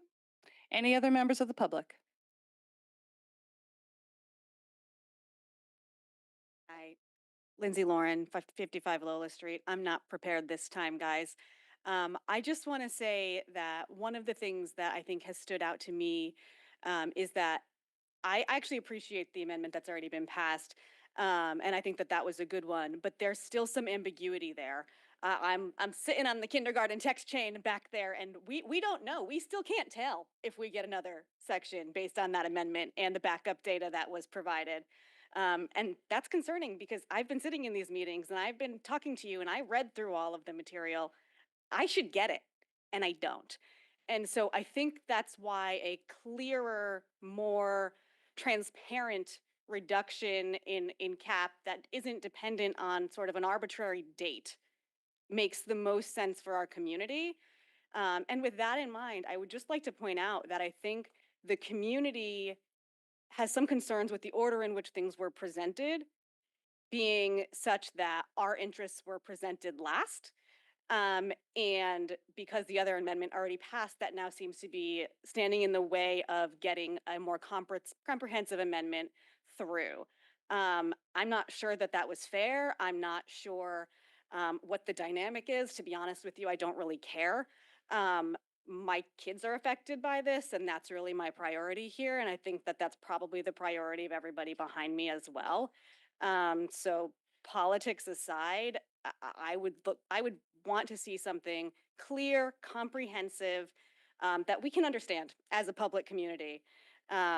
You know, just reading through the policy and really know where we stand at any given moment in time. And right now I don't, and I'm pretty smart, so that's bad.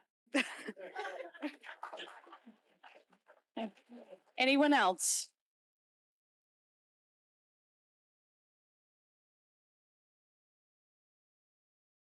Sarah Clausen, 470 Cornell.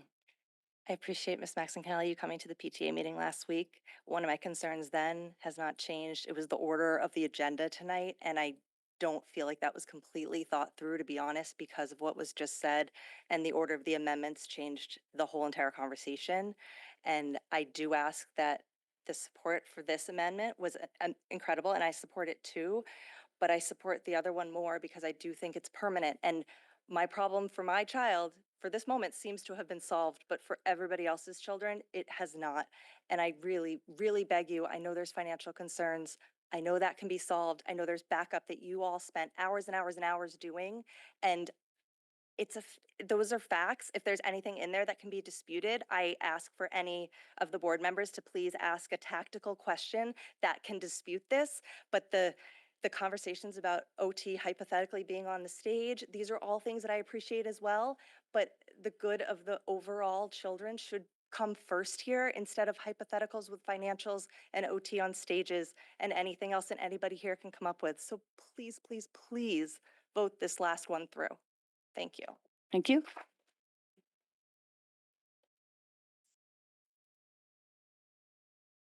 John Fatigue, 130 Brookview Avenue. Mr. Krasnoff, thank you for your work on this. I really do appreciate you, bring something to the table. And thank you so much, Mrs. Flynn and Mrs. Jacobson, for your work. But the community overwhelmingly is looking for what they are bringing to the table. Everyone is looking for that. Everyone that we talk to is looking for that. I appreciate that we're trying to create a stopgag solution, but this is what we want. This is what we're all asking for. So I ask you please to consider this amendment. Thank you. Thank you. Anyone else?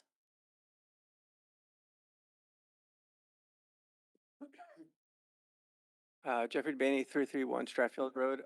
Again, Mr. Krasnoff, thank you for your amendment. Ms. Flynn, Ms. Jacobson, thank you for your amendments as well and additions. I don't want to address that right now. I just kind of want to address the board. I'm also on multiple text threads now with Okay, parents. sir, I who- do need to make sure that you speak to the amendment. Yeah. No, Okay. just it is about the amendments because Okay. that's the way that the board has been speaking to each other about the amendments and how the public is perceiving the board's commitment to solving this and its commitment to each other and the respect towards the community. And my work, Greg talked about his work and the sources of truth. My work is about working with different people, different cultures, and seeing how people behave around a table, reading eye movements, reading body language, and I'm seeing eye rolls. I'm seeing a lot of conflict, and it's translating on the live feed too. So please stop, act like Okay, adults. I'm sorry, sir. I do know, I need you to speak appreciate to the that, amendment. but I'm glad my message has gotten across. Thank you. Okay, thank you.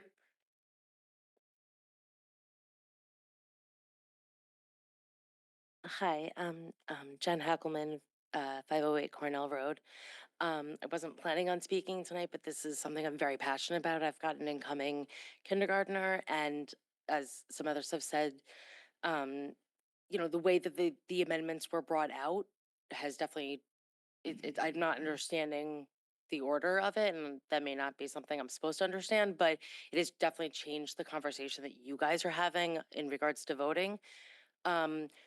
With the amendments, this amendment that was just put forward, there's data to back up the budget questions and all that, and I'm not hearing, I did hear you say that you didn't, you questioned some of the numbers, and I'm not a part of your budget discussion, so I don't know why you're questioning it, but if this was something that was brought forward before, it would have been really great if there were questions about how this was going to be funded, that those had been brought forward and clarified before you guys came here to vote tonight, because this is something our children need. Our future cannot wait for this for another, we can't be having this conversation every year. I don't want to sit here 2 years from now when my youngest is coming in wondering if his classroom size is going to be 22, 23, 21. Like, what is it going to be? We're asking our kids to learn so much. They need the smaller classroom sizes to do that. Thank you. Thank you. Anyone else? All right, one topic came up 3 times and I do feel the need to address it. Regarding the order of the amendments, because there's nothing on the agenda that stipulated the order of the amendments. If you go back and look at the camera, I think what you will see is I looked down, I read the item on the agenda, I looked up, the only hand up was Mr. Krasnoff. That's how the order was determined. That's it. I absolutely hear the public that had an impact. I agree, it did have an impact. I know that the public's outcry, and I think outcry is a fair word, and I mean that in a positive way, for something to happen. I do absolutely feel that it was significantly addressed, might be upwards of 10 sections addressed by the amendment. It likewise would have been significantly addressed by any one of the other 3 amendments. I don't criticize that commentary, but I want to be clear that the order was determined by the fact that Mr. Krasnoff's hand was in the air, and it was nothing more thoughtful to it than that. That's how amendments work. If I go back in hindsight, maybe it should have been done differently. I appreciate that feedback as chair. But that truly was the full extent of it. I will again say that I think that based on this discussion, I do feel that this board has made some very positive step forward. And it was a step this board, with a few different people, was not ready to take 2 years ago. And this absolutely represents progress. And I will reiterate that this will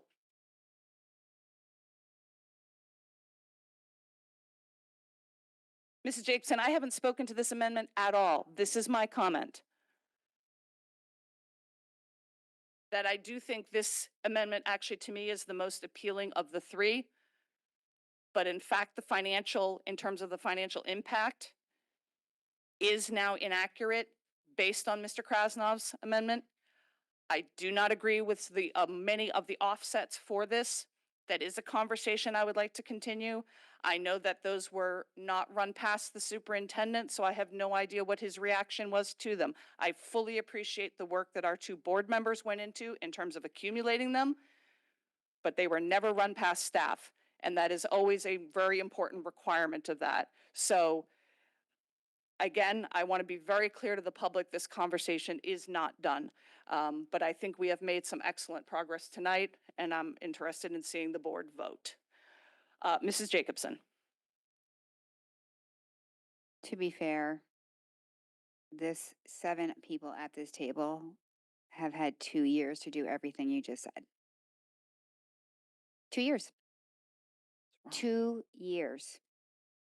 Right? That's been 2 years. Is that wrong? Am I That is wrong? wrong. It's not wrong. We That didn't is meet on straight May up wrong. 28th, 2024 to have the conversation. We didn't have that meeting. Mrs. Jacobson. We did. When we went, the full board was not willing to change the class size numbers. The full board was not willing to entertain the content of Mr. Krasnov's amendment.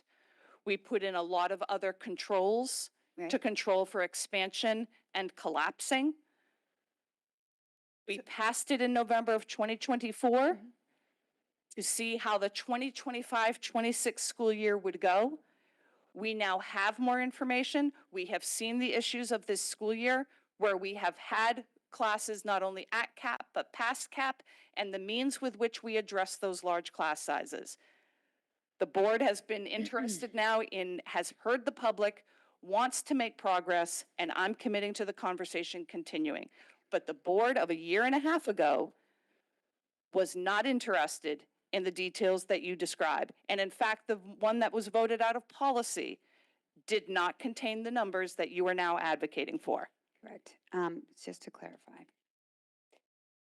that what happened there in 2024 was a compromise of things like the splitting at the cap. Everyone here had commentary, but I'm not going to go back in time. What I am going to talk about is the financials a little bit here, because I'm just a little bit confused. If anyone supported any of these motions, even if you weren't making an amendment to the policy, everybody had the budget document. Everybody could have put anything they wanted in to support any one of these motions, even if it was $20,000, even if it was $5,000, even if it was nothing. Everyone could have put money into that. And what I am concerned about when we're saying, well, the financials for next year is because we passed a budget, we're reduced by the town to a net of $844,000. And then someone said we didn't need that money. So perhaps it would have been helpful if that wasn't done. Also, that the board spent $1.3 million in May, which also could have been a part of this, knowing this conversation was happening. So I respectfully disagree on that point in terms of that. And I think that the community doesn't need us to spend more time sitting around a table talking about what we might or might not do in the future. So I hope that the board supports this and we can move forward and people can know actually what size class sizes their kids are going to have next year and going forward. Thank you. And Mr. Krasnov. I just want to follow up on that. To be fair, I tried to add $340,000 a few weeks ago for classroom policy, and I was the only one that voted for it. Sorry. Thanks. One final comment I do want to make, because I do hear from the public that there's uncertainty right now. I just want to remind everybody, no matter what we passed, there would be uncertainty right now, because nothing gets determined until August. We, as I'm going to use the phrase Mr. Krasnov used, with these June 18th numbers, which I do hear the point of the public that those numbers weren't posted, which I assume that they will be shortly posted.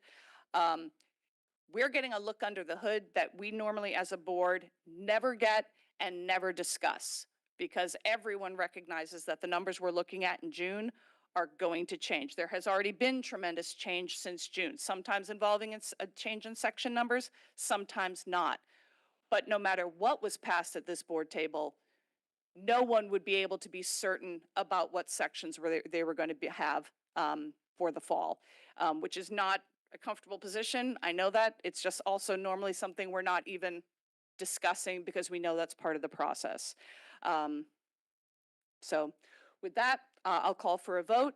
Those in favor of the amendment, please raise your hand. Mrs. Jacobson, Mrs. Flynn, Ms. O'Neill. Those opposed? Mrs. Bardenwerper, Mr. Lee, Mr. Asa, Ms. Rinaldi, Mr. Krasnov. I will abstain. So by a vote of 3-5-1, the motion fails. I have another motion, Mrs. Maxon Kennelly. Yes, Mrs. Jacobson. I'm going to propose another motion from the floor. So the motion is going to be option 3, the hybrid option that I just read. At the end of that paragraph, you're going to remove the paragraph, and my new add-on to that is commencing with the 2027-2028 school year period. So I will read the motion, Mrs. Lynn, to you. It is option number 3, the hybrid.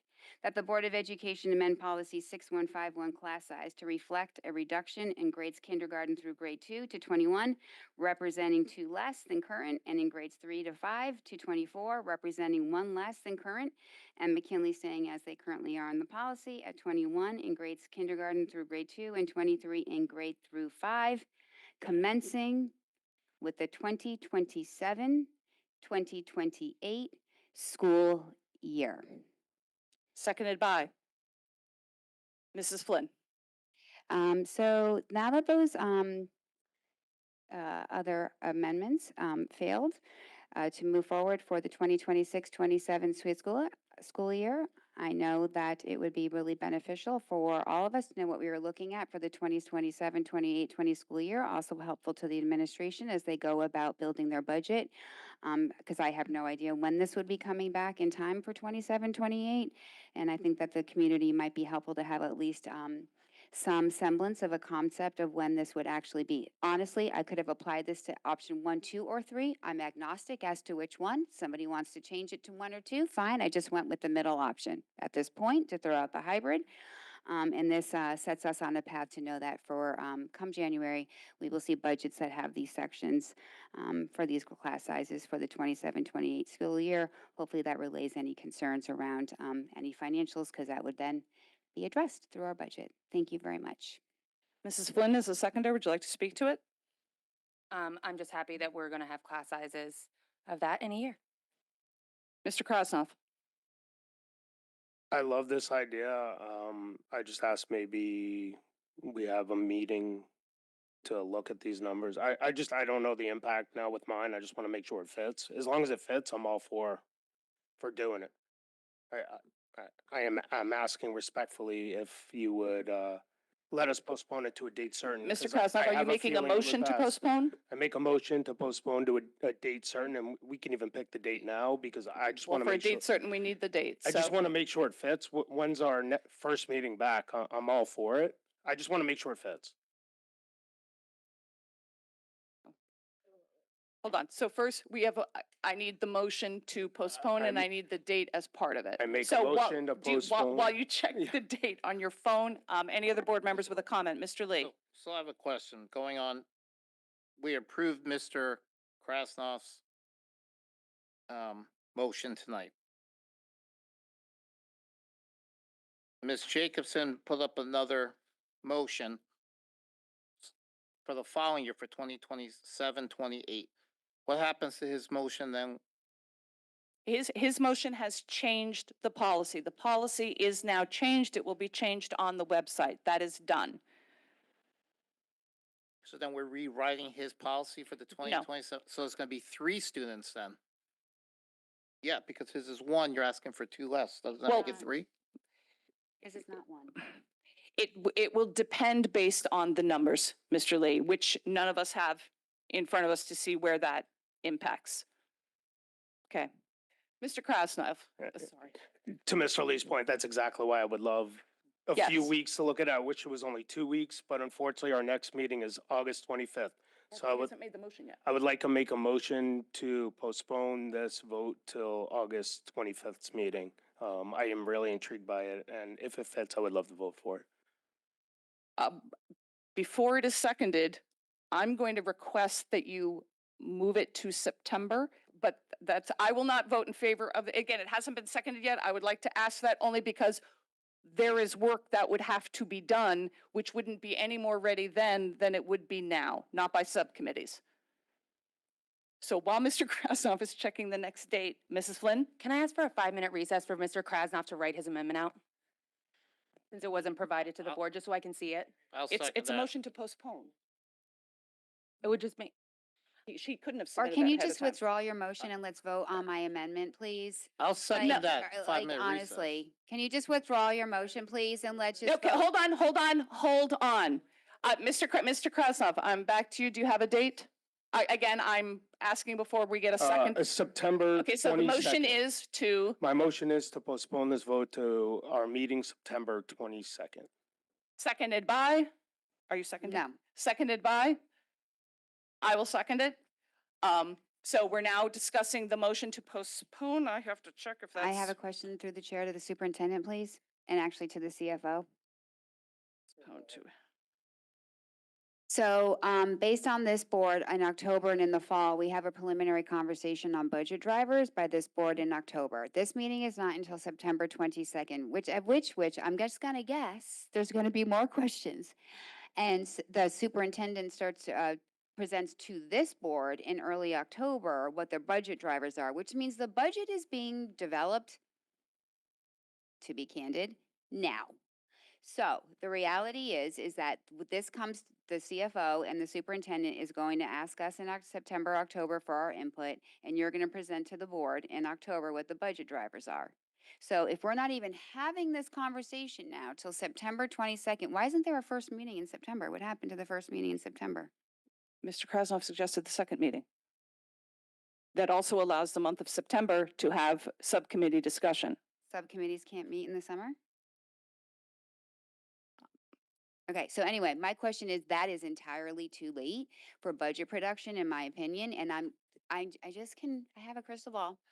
Well, it's too late. We've already started the budget. There's gonna be a million other questions, or maybe we're gonna decide, or maybe the committees couldn't decide. I mean, honestly, it would just be really, my ask is that you withdraw this motion and that we actually just vote on my motion, because I'm just gonna keep going with motions all night until 11 o'clock. Mr. Krasnov? First of all, Mr. Krasnov cannot withdraw the motion because it has now been Thank you. seconded. It is now owned by the board. So So I seconded it. as I said, I would love to support this motion. I love this idea. I want to see what the financial implications are. I want to see that it fits. We can easily add it to our budget if it's in September. To Yes. suggest that we cannot, I don't even know where that came from, because we've added things all the way up to the end. So we even get a second chance after reading the initial budget to add anything we want. So there's plenty of opportunity to add the money. I really hope everyone is willing to postpone this, because if I had to vote right now, I'm going to vote no, and I do not want to vote no to this. So please give us the time to look at it and make sure it works. Thank you. Mr. Asa. Thank you, Mrs. Jacobson, for the idea of this.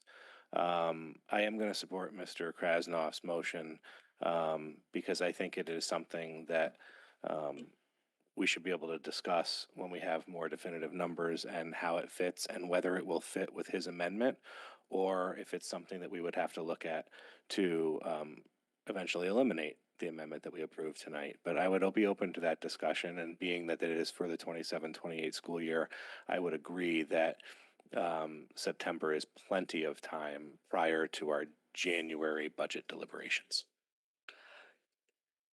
Any other comment on the motion before us, the motion to postpone? Okay, with that said, I'll take a vote. Those in favor of the motion to postpone to September 22nd, all in favor, please raise your hand. Mrs. Maxon Kennelly, Mr. Asa, Ms. Rinaldi, Mr. Krasnoff. Those opposed? Mr. Lee, Mrs. Jacobson, Mrs. Flynn, Ms. O'Neill, abstentions. Mrs. Barnwerper, motion fails. 441. Main motion is back before us. Any discussion? Can we ask for a 5-minute recess? To 5-minute recess. I don't think we need to get a second for, actually we do. I'll second it. All those in favor? Ms. Barnwerper, Mr. Lee, Mrs. Jacobson, Mrs. Flynn, myself, Mrs. Maxon Kennelly, Ms. Rinaldi, Mr. Krasnoff, Ms. O'Neill, opposed, Mr. Asa. Motion passes 8-1. We will take a 5-minute recess. We will be back at 10:26.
This is over. We're back in session.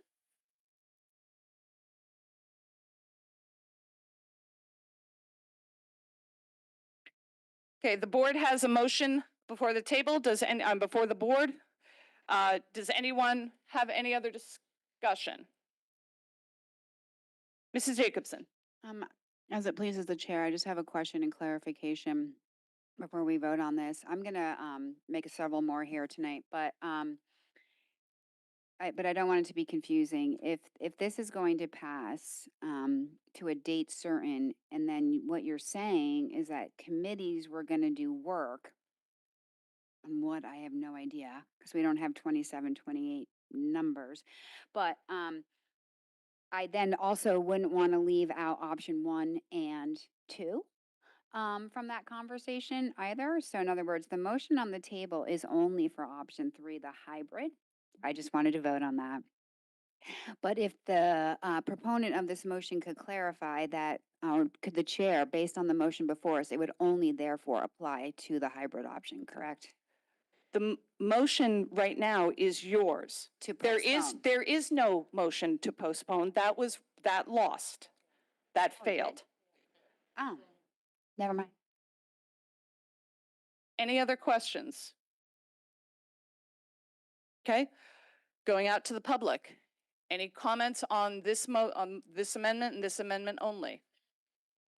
Hi. I just want to say that for me, this is a litmus test of the commitment of this board to whether they actually think that this is an issue or not. This is a yes or no question for me. A lot of comments have come up about potential issues with the budget, potential issues with space, potential issues with adding FTEs. And I get that, and I appreciate that. You know, I balance a budget myself all day for work. I've been in the weeds. I'm in budget season. I think if we're saying that we're pushing this out a year, we have the time. We don't have to push this out a month. We have the time. We're either committing to spending that year having these conversations, or we're saying it's not a priority. And to me, that's the litmus test. We can either say, yes, we commit to wanting to do this in a year, and we commit to spending the year figuring out how we're going to do it, looking at budgets, looking at spaces, looking at FTEs, getting formal counts, getting committees together. I think that's great. I want to do all that work. I'll come and support you during it. But I think that the commitment is the question on the table. Does this board commit to doing this next year? Or does this board commit to continue to kicking it down the line? And to me, it's a complete litmus test, and I'm going to be watching as this vote goes up tonight. And anyone else from the public?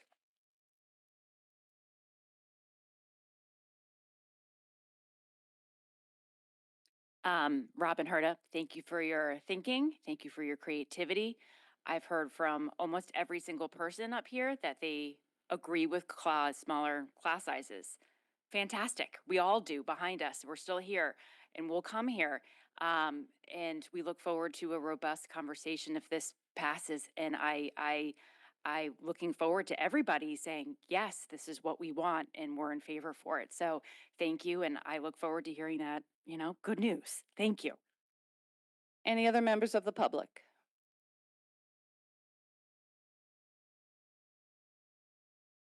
Greg Bosch, 470 Jackman. At some point, this board's deliberations become difficult for the public to continue in this pressure cooker. I mean, it really has been 2 years of parents coming in good faith to Board of Ed meetings, to PTA council meetings, to PTA meetings. I was at the Board of Ed's brown bag lunch advocating for lower class sizes for this budget cycle and was told to wait. And then Stratfield parents came out during the budget nights to ask for money to be reallocated. For example, taking from transportation and putting towards teachers. So much creativity on behalf of the public. And so the way I look at this particular vote, which gives you all a year to prepare, is that it is time for you to be creative. And having watched the meetings from just this past January, many board members contributed, or excuse me, offered that in good faith and said, I look forward to finding creative solutions to our facilities constraints.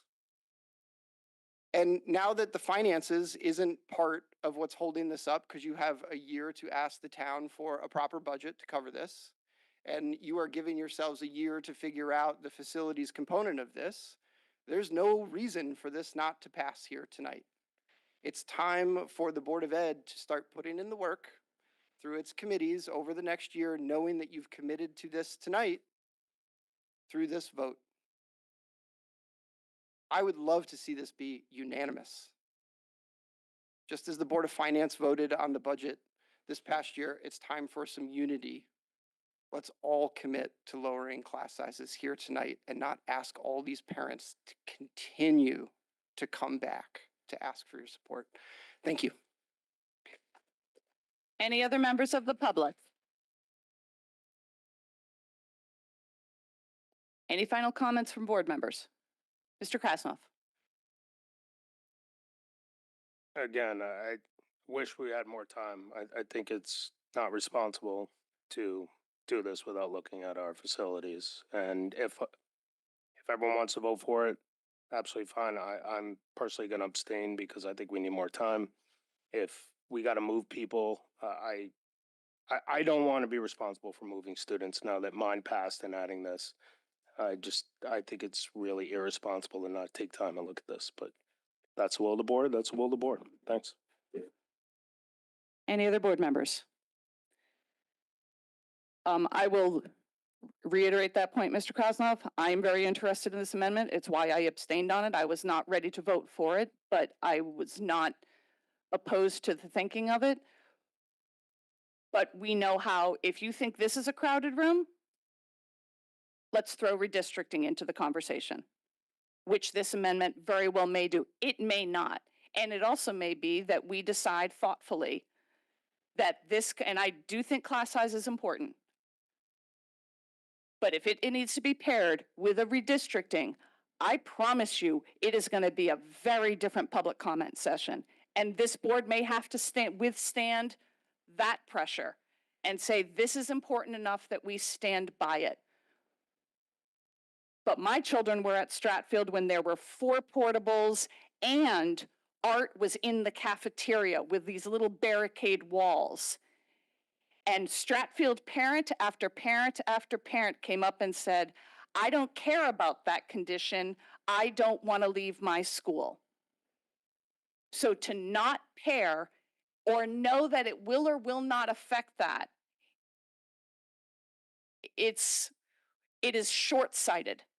That is what it is. I too would like to signal my tremendous interest in this amendment. But it is going to be with the full information for the public of, we are going to move forward with this amendment. And just so that you're clear, Osborne Hill, Riverfield, and Sherman, you are going to have children moved from your school so that we do not have to go. That was a little dramatic. It is. That comment. It is. Was dramatic. Mrs. Jacobson, I have the floor and I haven't occupied it very much tonight. I am saying, to be very clear, those were hypotheticals in terms of the names of the schools I selected, but they are full schools. We do not have Dwight online. Jennings is years away. We have a growing ECC population that we must legally serve. We have more IEPs than ever, many of which need physical space to serve them. To just move forward with this with no exact knowledge of how those numbers are going to impact that, I want to be able to support this enthusiastically with no reservations. And until we do that facility dive, having the word on your enclosures of tight is not a qualitative number, quantitative analysis. We have schools that will exceed what they have the space for. And until we can definitively say that this not only, Everyone is looking for a long-term solution. I completely agree with that. Once we have this done, we need to sit with it for a few years. I'm not talking about tonight's vote. I'm talking about what we act on in the fall. Sorry. I want that to be something that we then sit with for years. And if that then needs to be revisited, we do it. But it will be done thoughtfully with knowing that based on projections, we should not need redistricting. We should not need OTPT on a stage right now. We should not have art in a cafeteria. No one at this table can say that with a long-term vision. No one. Mr. Lee? I am intrigued with this third option, and it sounds like, look, we can talk about facilities all we want. We are tight. There are classes, believe it, people want to believe it or not, they are done on stages, they are done in the hallway. And even if we pass any of the other three, it wasn't going to change that situation. Right? Even, I don't know, I'm not going to say it, but I don't even want to go down that road because we don't know that's going to fix it. But what we do know is that's staying the same. And that was my initial comment at the beginning of the evening. I think we're all for lower class sizes, but there is a trade-off. And I get it. You can say there's spaces, I have it here. But when you go to these schools and you see how tight they are, it's still, they're going to work within what we decide, right? And that's the trust we have in these principles. That's going to be it. But I don't want to hear it coming back, like I said early in the evening, my kid's doing art in the cart. We're doing, the chorus room is now being used as classrooms because that has happened in this town. We're going to make the classroom smaller. Here is what potentially is not changing or what could change. And that's my comment from day one. Okay, Mrs. Jacobson?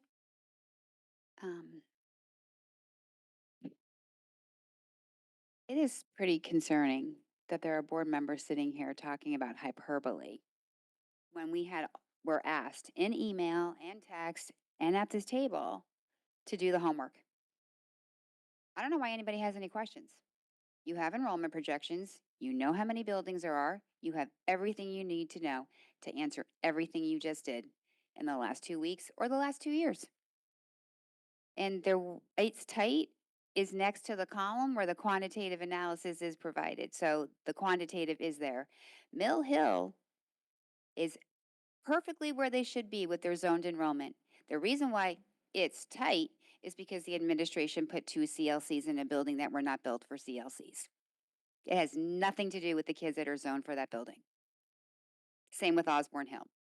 Same exact thing. Not tight. Not tight. So I don't know why there's any confusion about our facilities when everyone has the exact same information that I have, including enrollment projections. Bottom line is commit tonight to the hybrid option, and then you can do what you need to do. That's it. Mrs. Jacobson, I have a follow-up question. Did you do the next 5 to 10 years Of what? of projections to ensure that we will not have any of the facility issues that Mr. Lee and I and Mr. Krasnoff have described? 5 to 10 years. No, those enrollment projections, those will be completely The different projections you have here, the Yes. analysis you did was on next year. at 26. Yes, I did it for next year. Okay, thank you. That was my only question. Mr. Krasnoff? Okay. I'm even more concerned now because Ms. Jacobson's now bringing up CLCs, which I just. It's on the chart. Yeah, which I just asked if those were gonna Wow, be moved. Mrs. Jacobson. I've had, at Dwight, kids were moved and it's disruptive to the entire school. I don't, again, can you let me speak, Ms. Jacobson, please?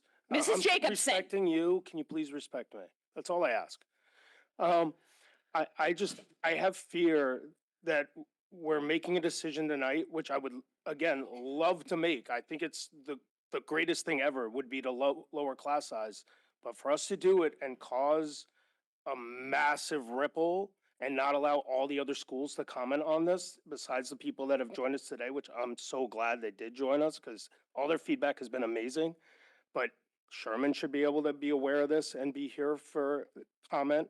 Riverfield, all these tight schools, Stratfield is here and they should be because they have the problem now. But Mill Hill isn't aware either. These are all the tight schools that should be aware that if we change a policy, it may affect their school. And I'm sure Ms. Bardenwarper can speak to that. She is a parent at Sherman.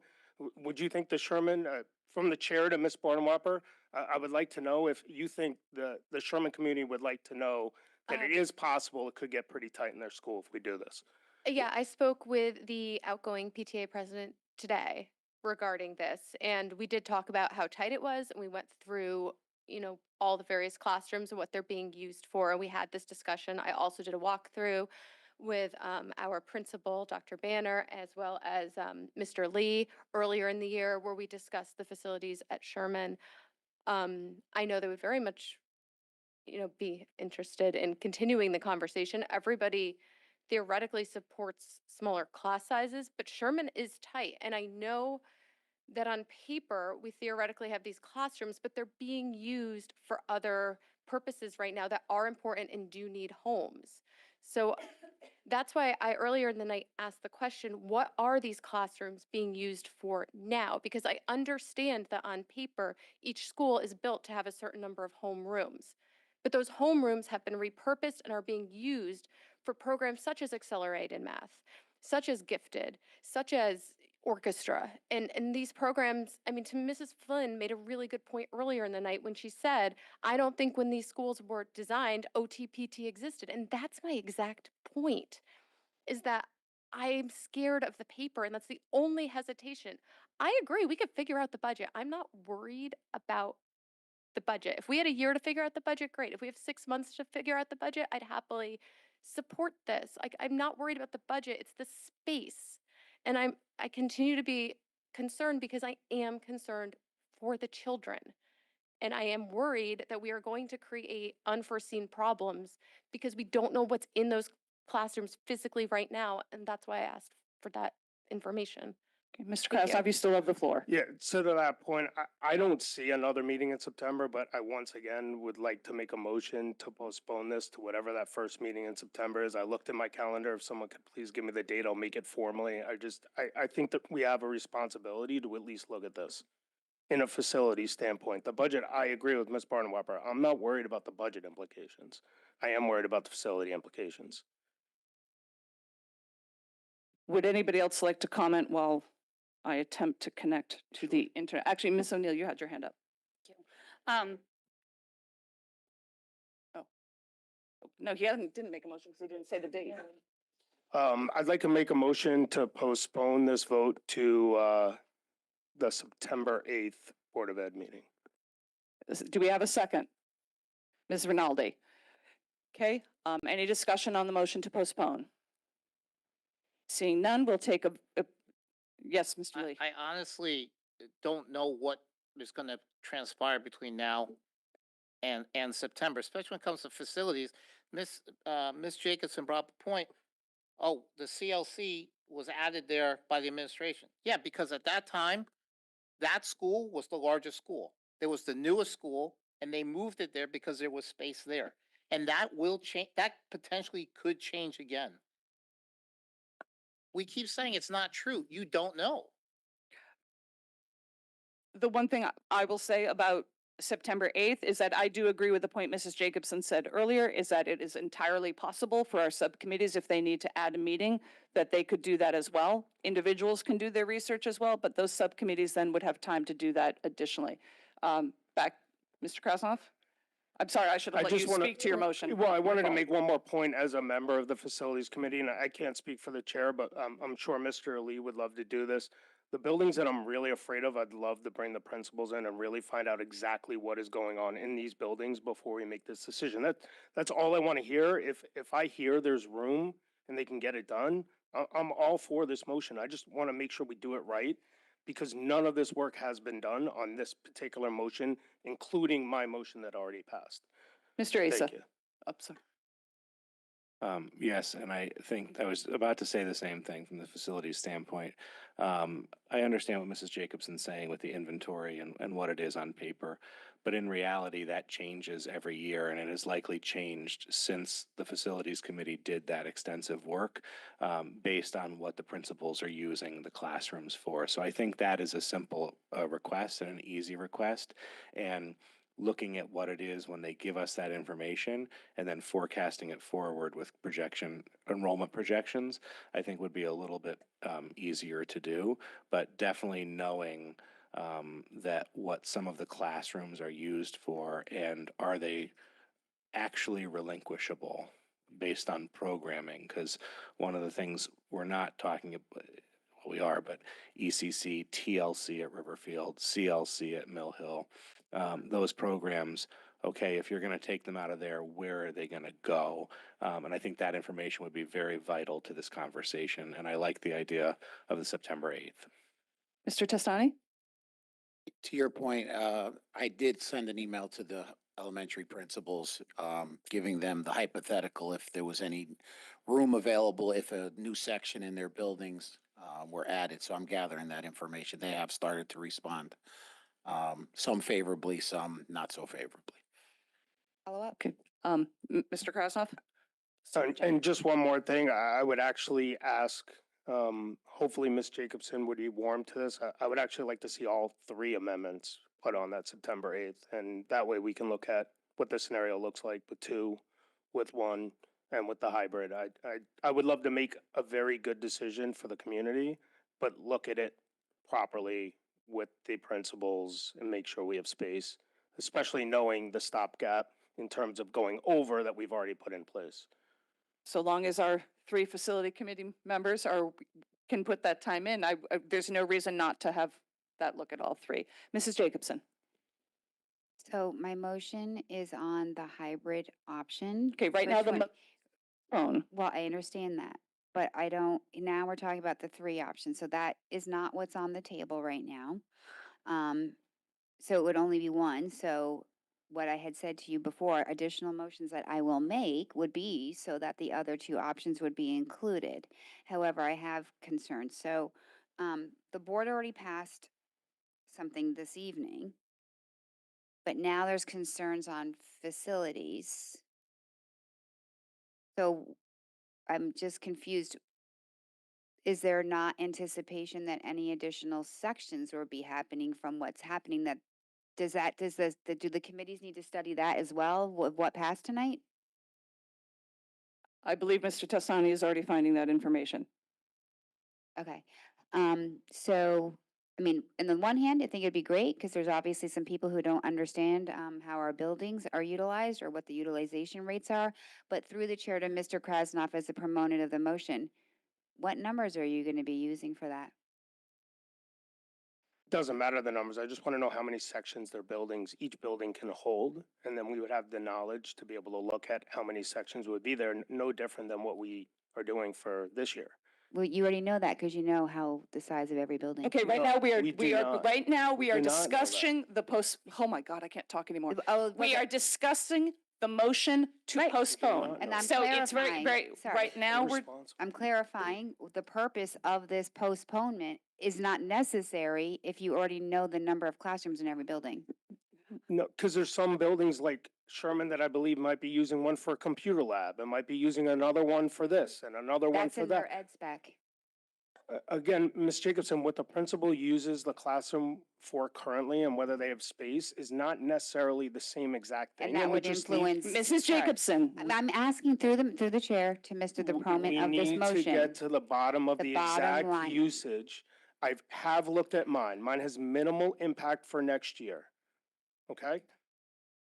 There's no need to motion to delay this. At the end of the day, either you want to lower class sizes or you don't, and provides a year in order to do that. The bottom line is we have 290 classrooms that are full size in addition to over 150 small spaces. We had well over 230 sections, not even less than a decade ago. So at 210 isn't doing anything, nor does it need redistricting based on lowering of these class sizes. And I just don't know how you don't know that, because you're the one who's making the motion to delay this when What the people want is for us to lower class sizes. So you can vote on it, but this work, I don't know how you're going to do it. That's why I asked you the questions. What numbers are you going to use? What numbers? Okay, I'm not going to allow this through the chair to Mr. Krasnoff. don't We're going to know. move on to Mrs. Flynn. No, Mrs. Jacobson, I think you're not going to be satisfied with any answer you get, to be honest. Mrs. Flynn, you have the floor. Thank you. Can I just make a request if this is passed? Obviously, the intent of that would be to take all the documentation we need, all the backup, whether that be, you know, especially the utilization piece, the building piece. I would just really request as a board member that whatever information is going to be brought to that September 8th meeting be as digestible as what we put before you.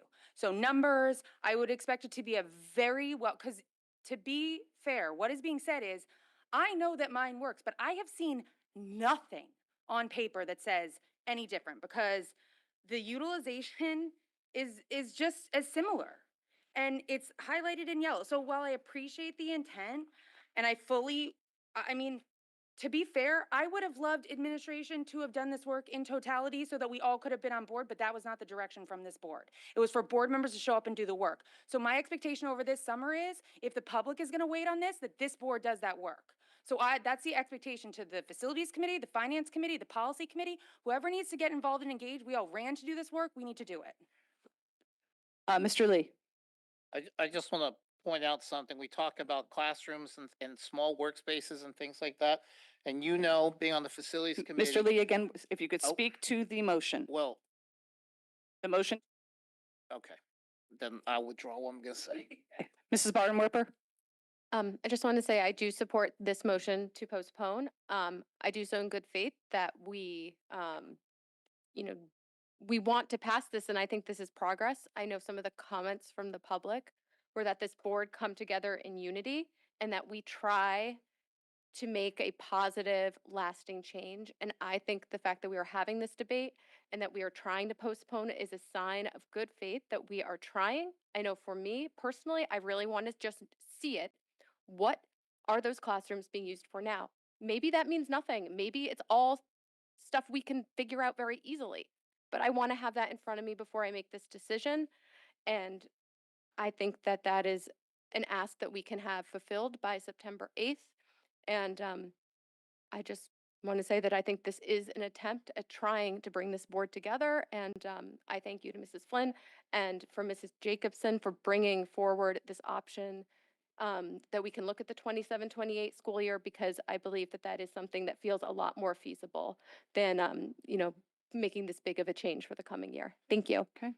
Any final comments on the motion to postpone to September 8th? Seeing none, those in favor, please raise your hands. Mrs. Bartenwerper, Ms. Maxon-Kennelly, Mr. Asa, Ms. Rinaldi, Mr. Krasnoff, those opposed. Mr. Lee, Mrs. Jacobson, Mrs. Flynn, Ms. O'Neill, motion passes 5-4.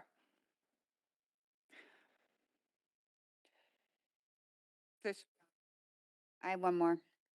I don't know how to do this, Mrs. Maxon-Kennelly, because that last motion, due to Mr. Krasnoff's motion, only applied to the hybrid option.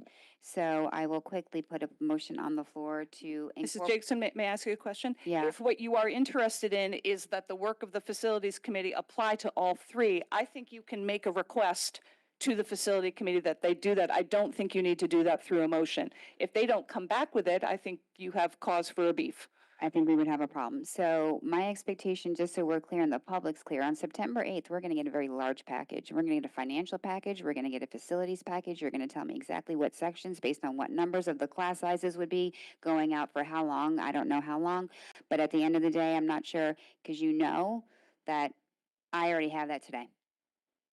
And that at the end of the day, I will know if one thing is wrong in that.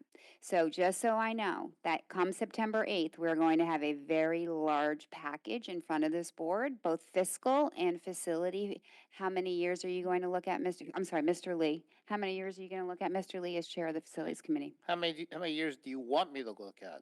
I'm ready to vote right now on lowering class sizes. I mean, I am. I don't really care. Okay, at this point, we're not So speaking what I'll to an do- agenda item, so just what I'll keep do it is short. I'll do it for the next 4 years. We'll look at for 4 years projection So 27, to 31. 32. Okay. 30. And also to be clear, because I will ask, because Mrs. Jacobson, before when I referenced projections, you were very dismissive of projections. And of course, you're complete, there has never been a set of projections that nailed it.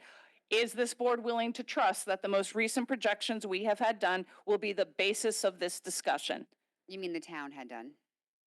That have come before the board that we have discussed and seen? They're already inaccurate, but so I would say no. Then then I want to be clear, because I sure as heck don't want to waste the facilities, give me a second, waste the facilities committee time. What numbers that, to the chair, that we would be going out, and the policy committee and the finance? I take that back. Mrs. McKnight, if Mr. Lee is only going to be doing 4 years, then you just do a statistical analysis of the years that they were passed, what the actuals were at each building. You calculate the variances between what they estimated and what we currently stood at, and you carry those forward going forward. So you just have to do the statistical analysis on the estimated to the actuals, and then carry that forward into the future years. And, to Mr. Lee. To follow up on that through you, to Mrs. Jacobs, am I just doing option 3? Because that's what was approved. No, I was trying to forestall Mrs. Jacobson making the additional. We've had, Mr. Krasnoff has indicated an interest in getting that for all 3. Rather than have Mrs. Jacobson make more motions, we make more motions to postpone and all that. I'm trying to cut that short and simply say, if you could please look at all 3. Okay, Mrs. Flynn? I just would like to highlight one piece of the data analysis that I just think is very important and speaks to exactly what you guys are speaking about, and give Ms. Jacobson her flowers for a minute. If I'm going to use page 11, if you look at the bottom of it, it shows you, and this is like became my 2 favorite words over the last 2 weeks, the up to. That it can be up to this, but more likely than not, it's this. So if you look down on enclosure D of page 11, all the way down, you'll see in yellow, up to, 209. Statistically, it's more likely to be 5 to 7. So while we always want to be the most responsible stewards we can and plan for the absolute, statistically, when it comes to enrollment, what we found is it's not that. It's like that, but it's more like 70%. 60%. It's never 100%. So I just think while you're doing that work, like I said, we looked at it up to peak, but like there is so many variables with enrollment because of just the nature of it. So when you look at it in a breath, you kind of get to a place where it's not that you feel more comfortable with it, but you look and you're like, it's 210, but it's really 207. Like it's 211, but it's likely 206. So like the same way we budget for those 2 extra sections, those 202 instead of 200, I just want that to be paid. I just thought it was mindful to. Well, I think, and I would agree. And that's going to be part of what makes this challenging regardless, but it is important work to be done so that the whole community is apprised of the work that we are doing. Mr. Krasnoff. And to that point, in the facilities, we've already been talking about new projects that are coming on in the foreseeable next 4 years or so. So we might have the opportunity to bring them back in and at least get a little bit more insight. I know their percentages, again, are estimates. At this point, it is now 11 o'clock. That is a forced adjournment.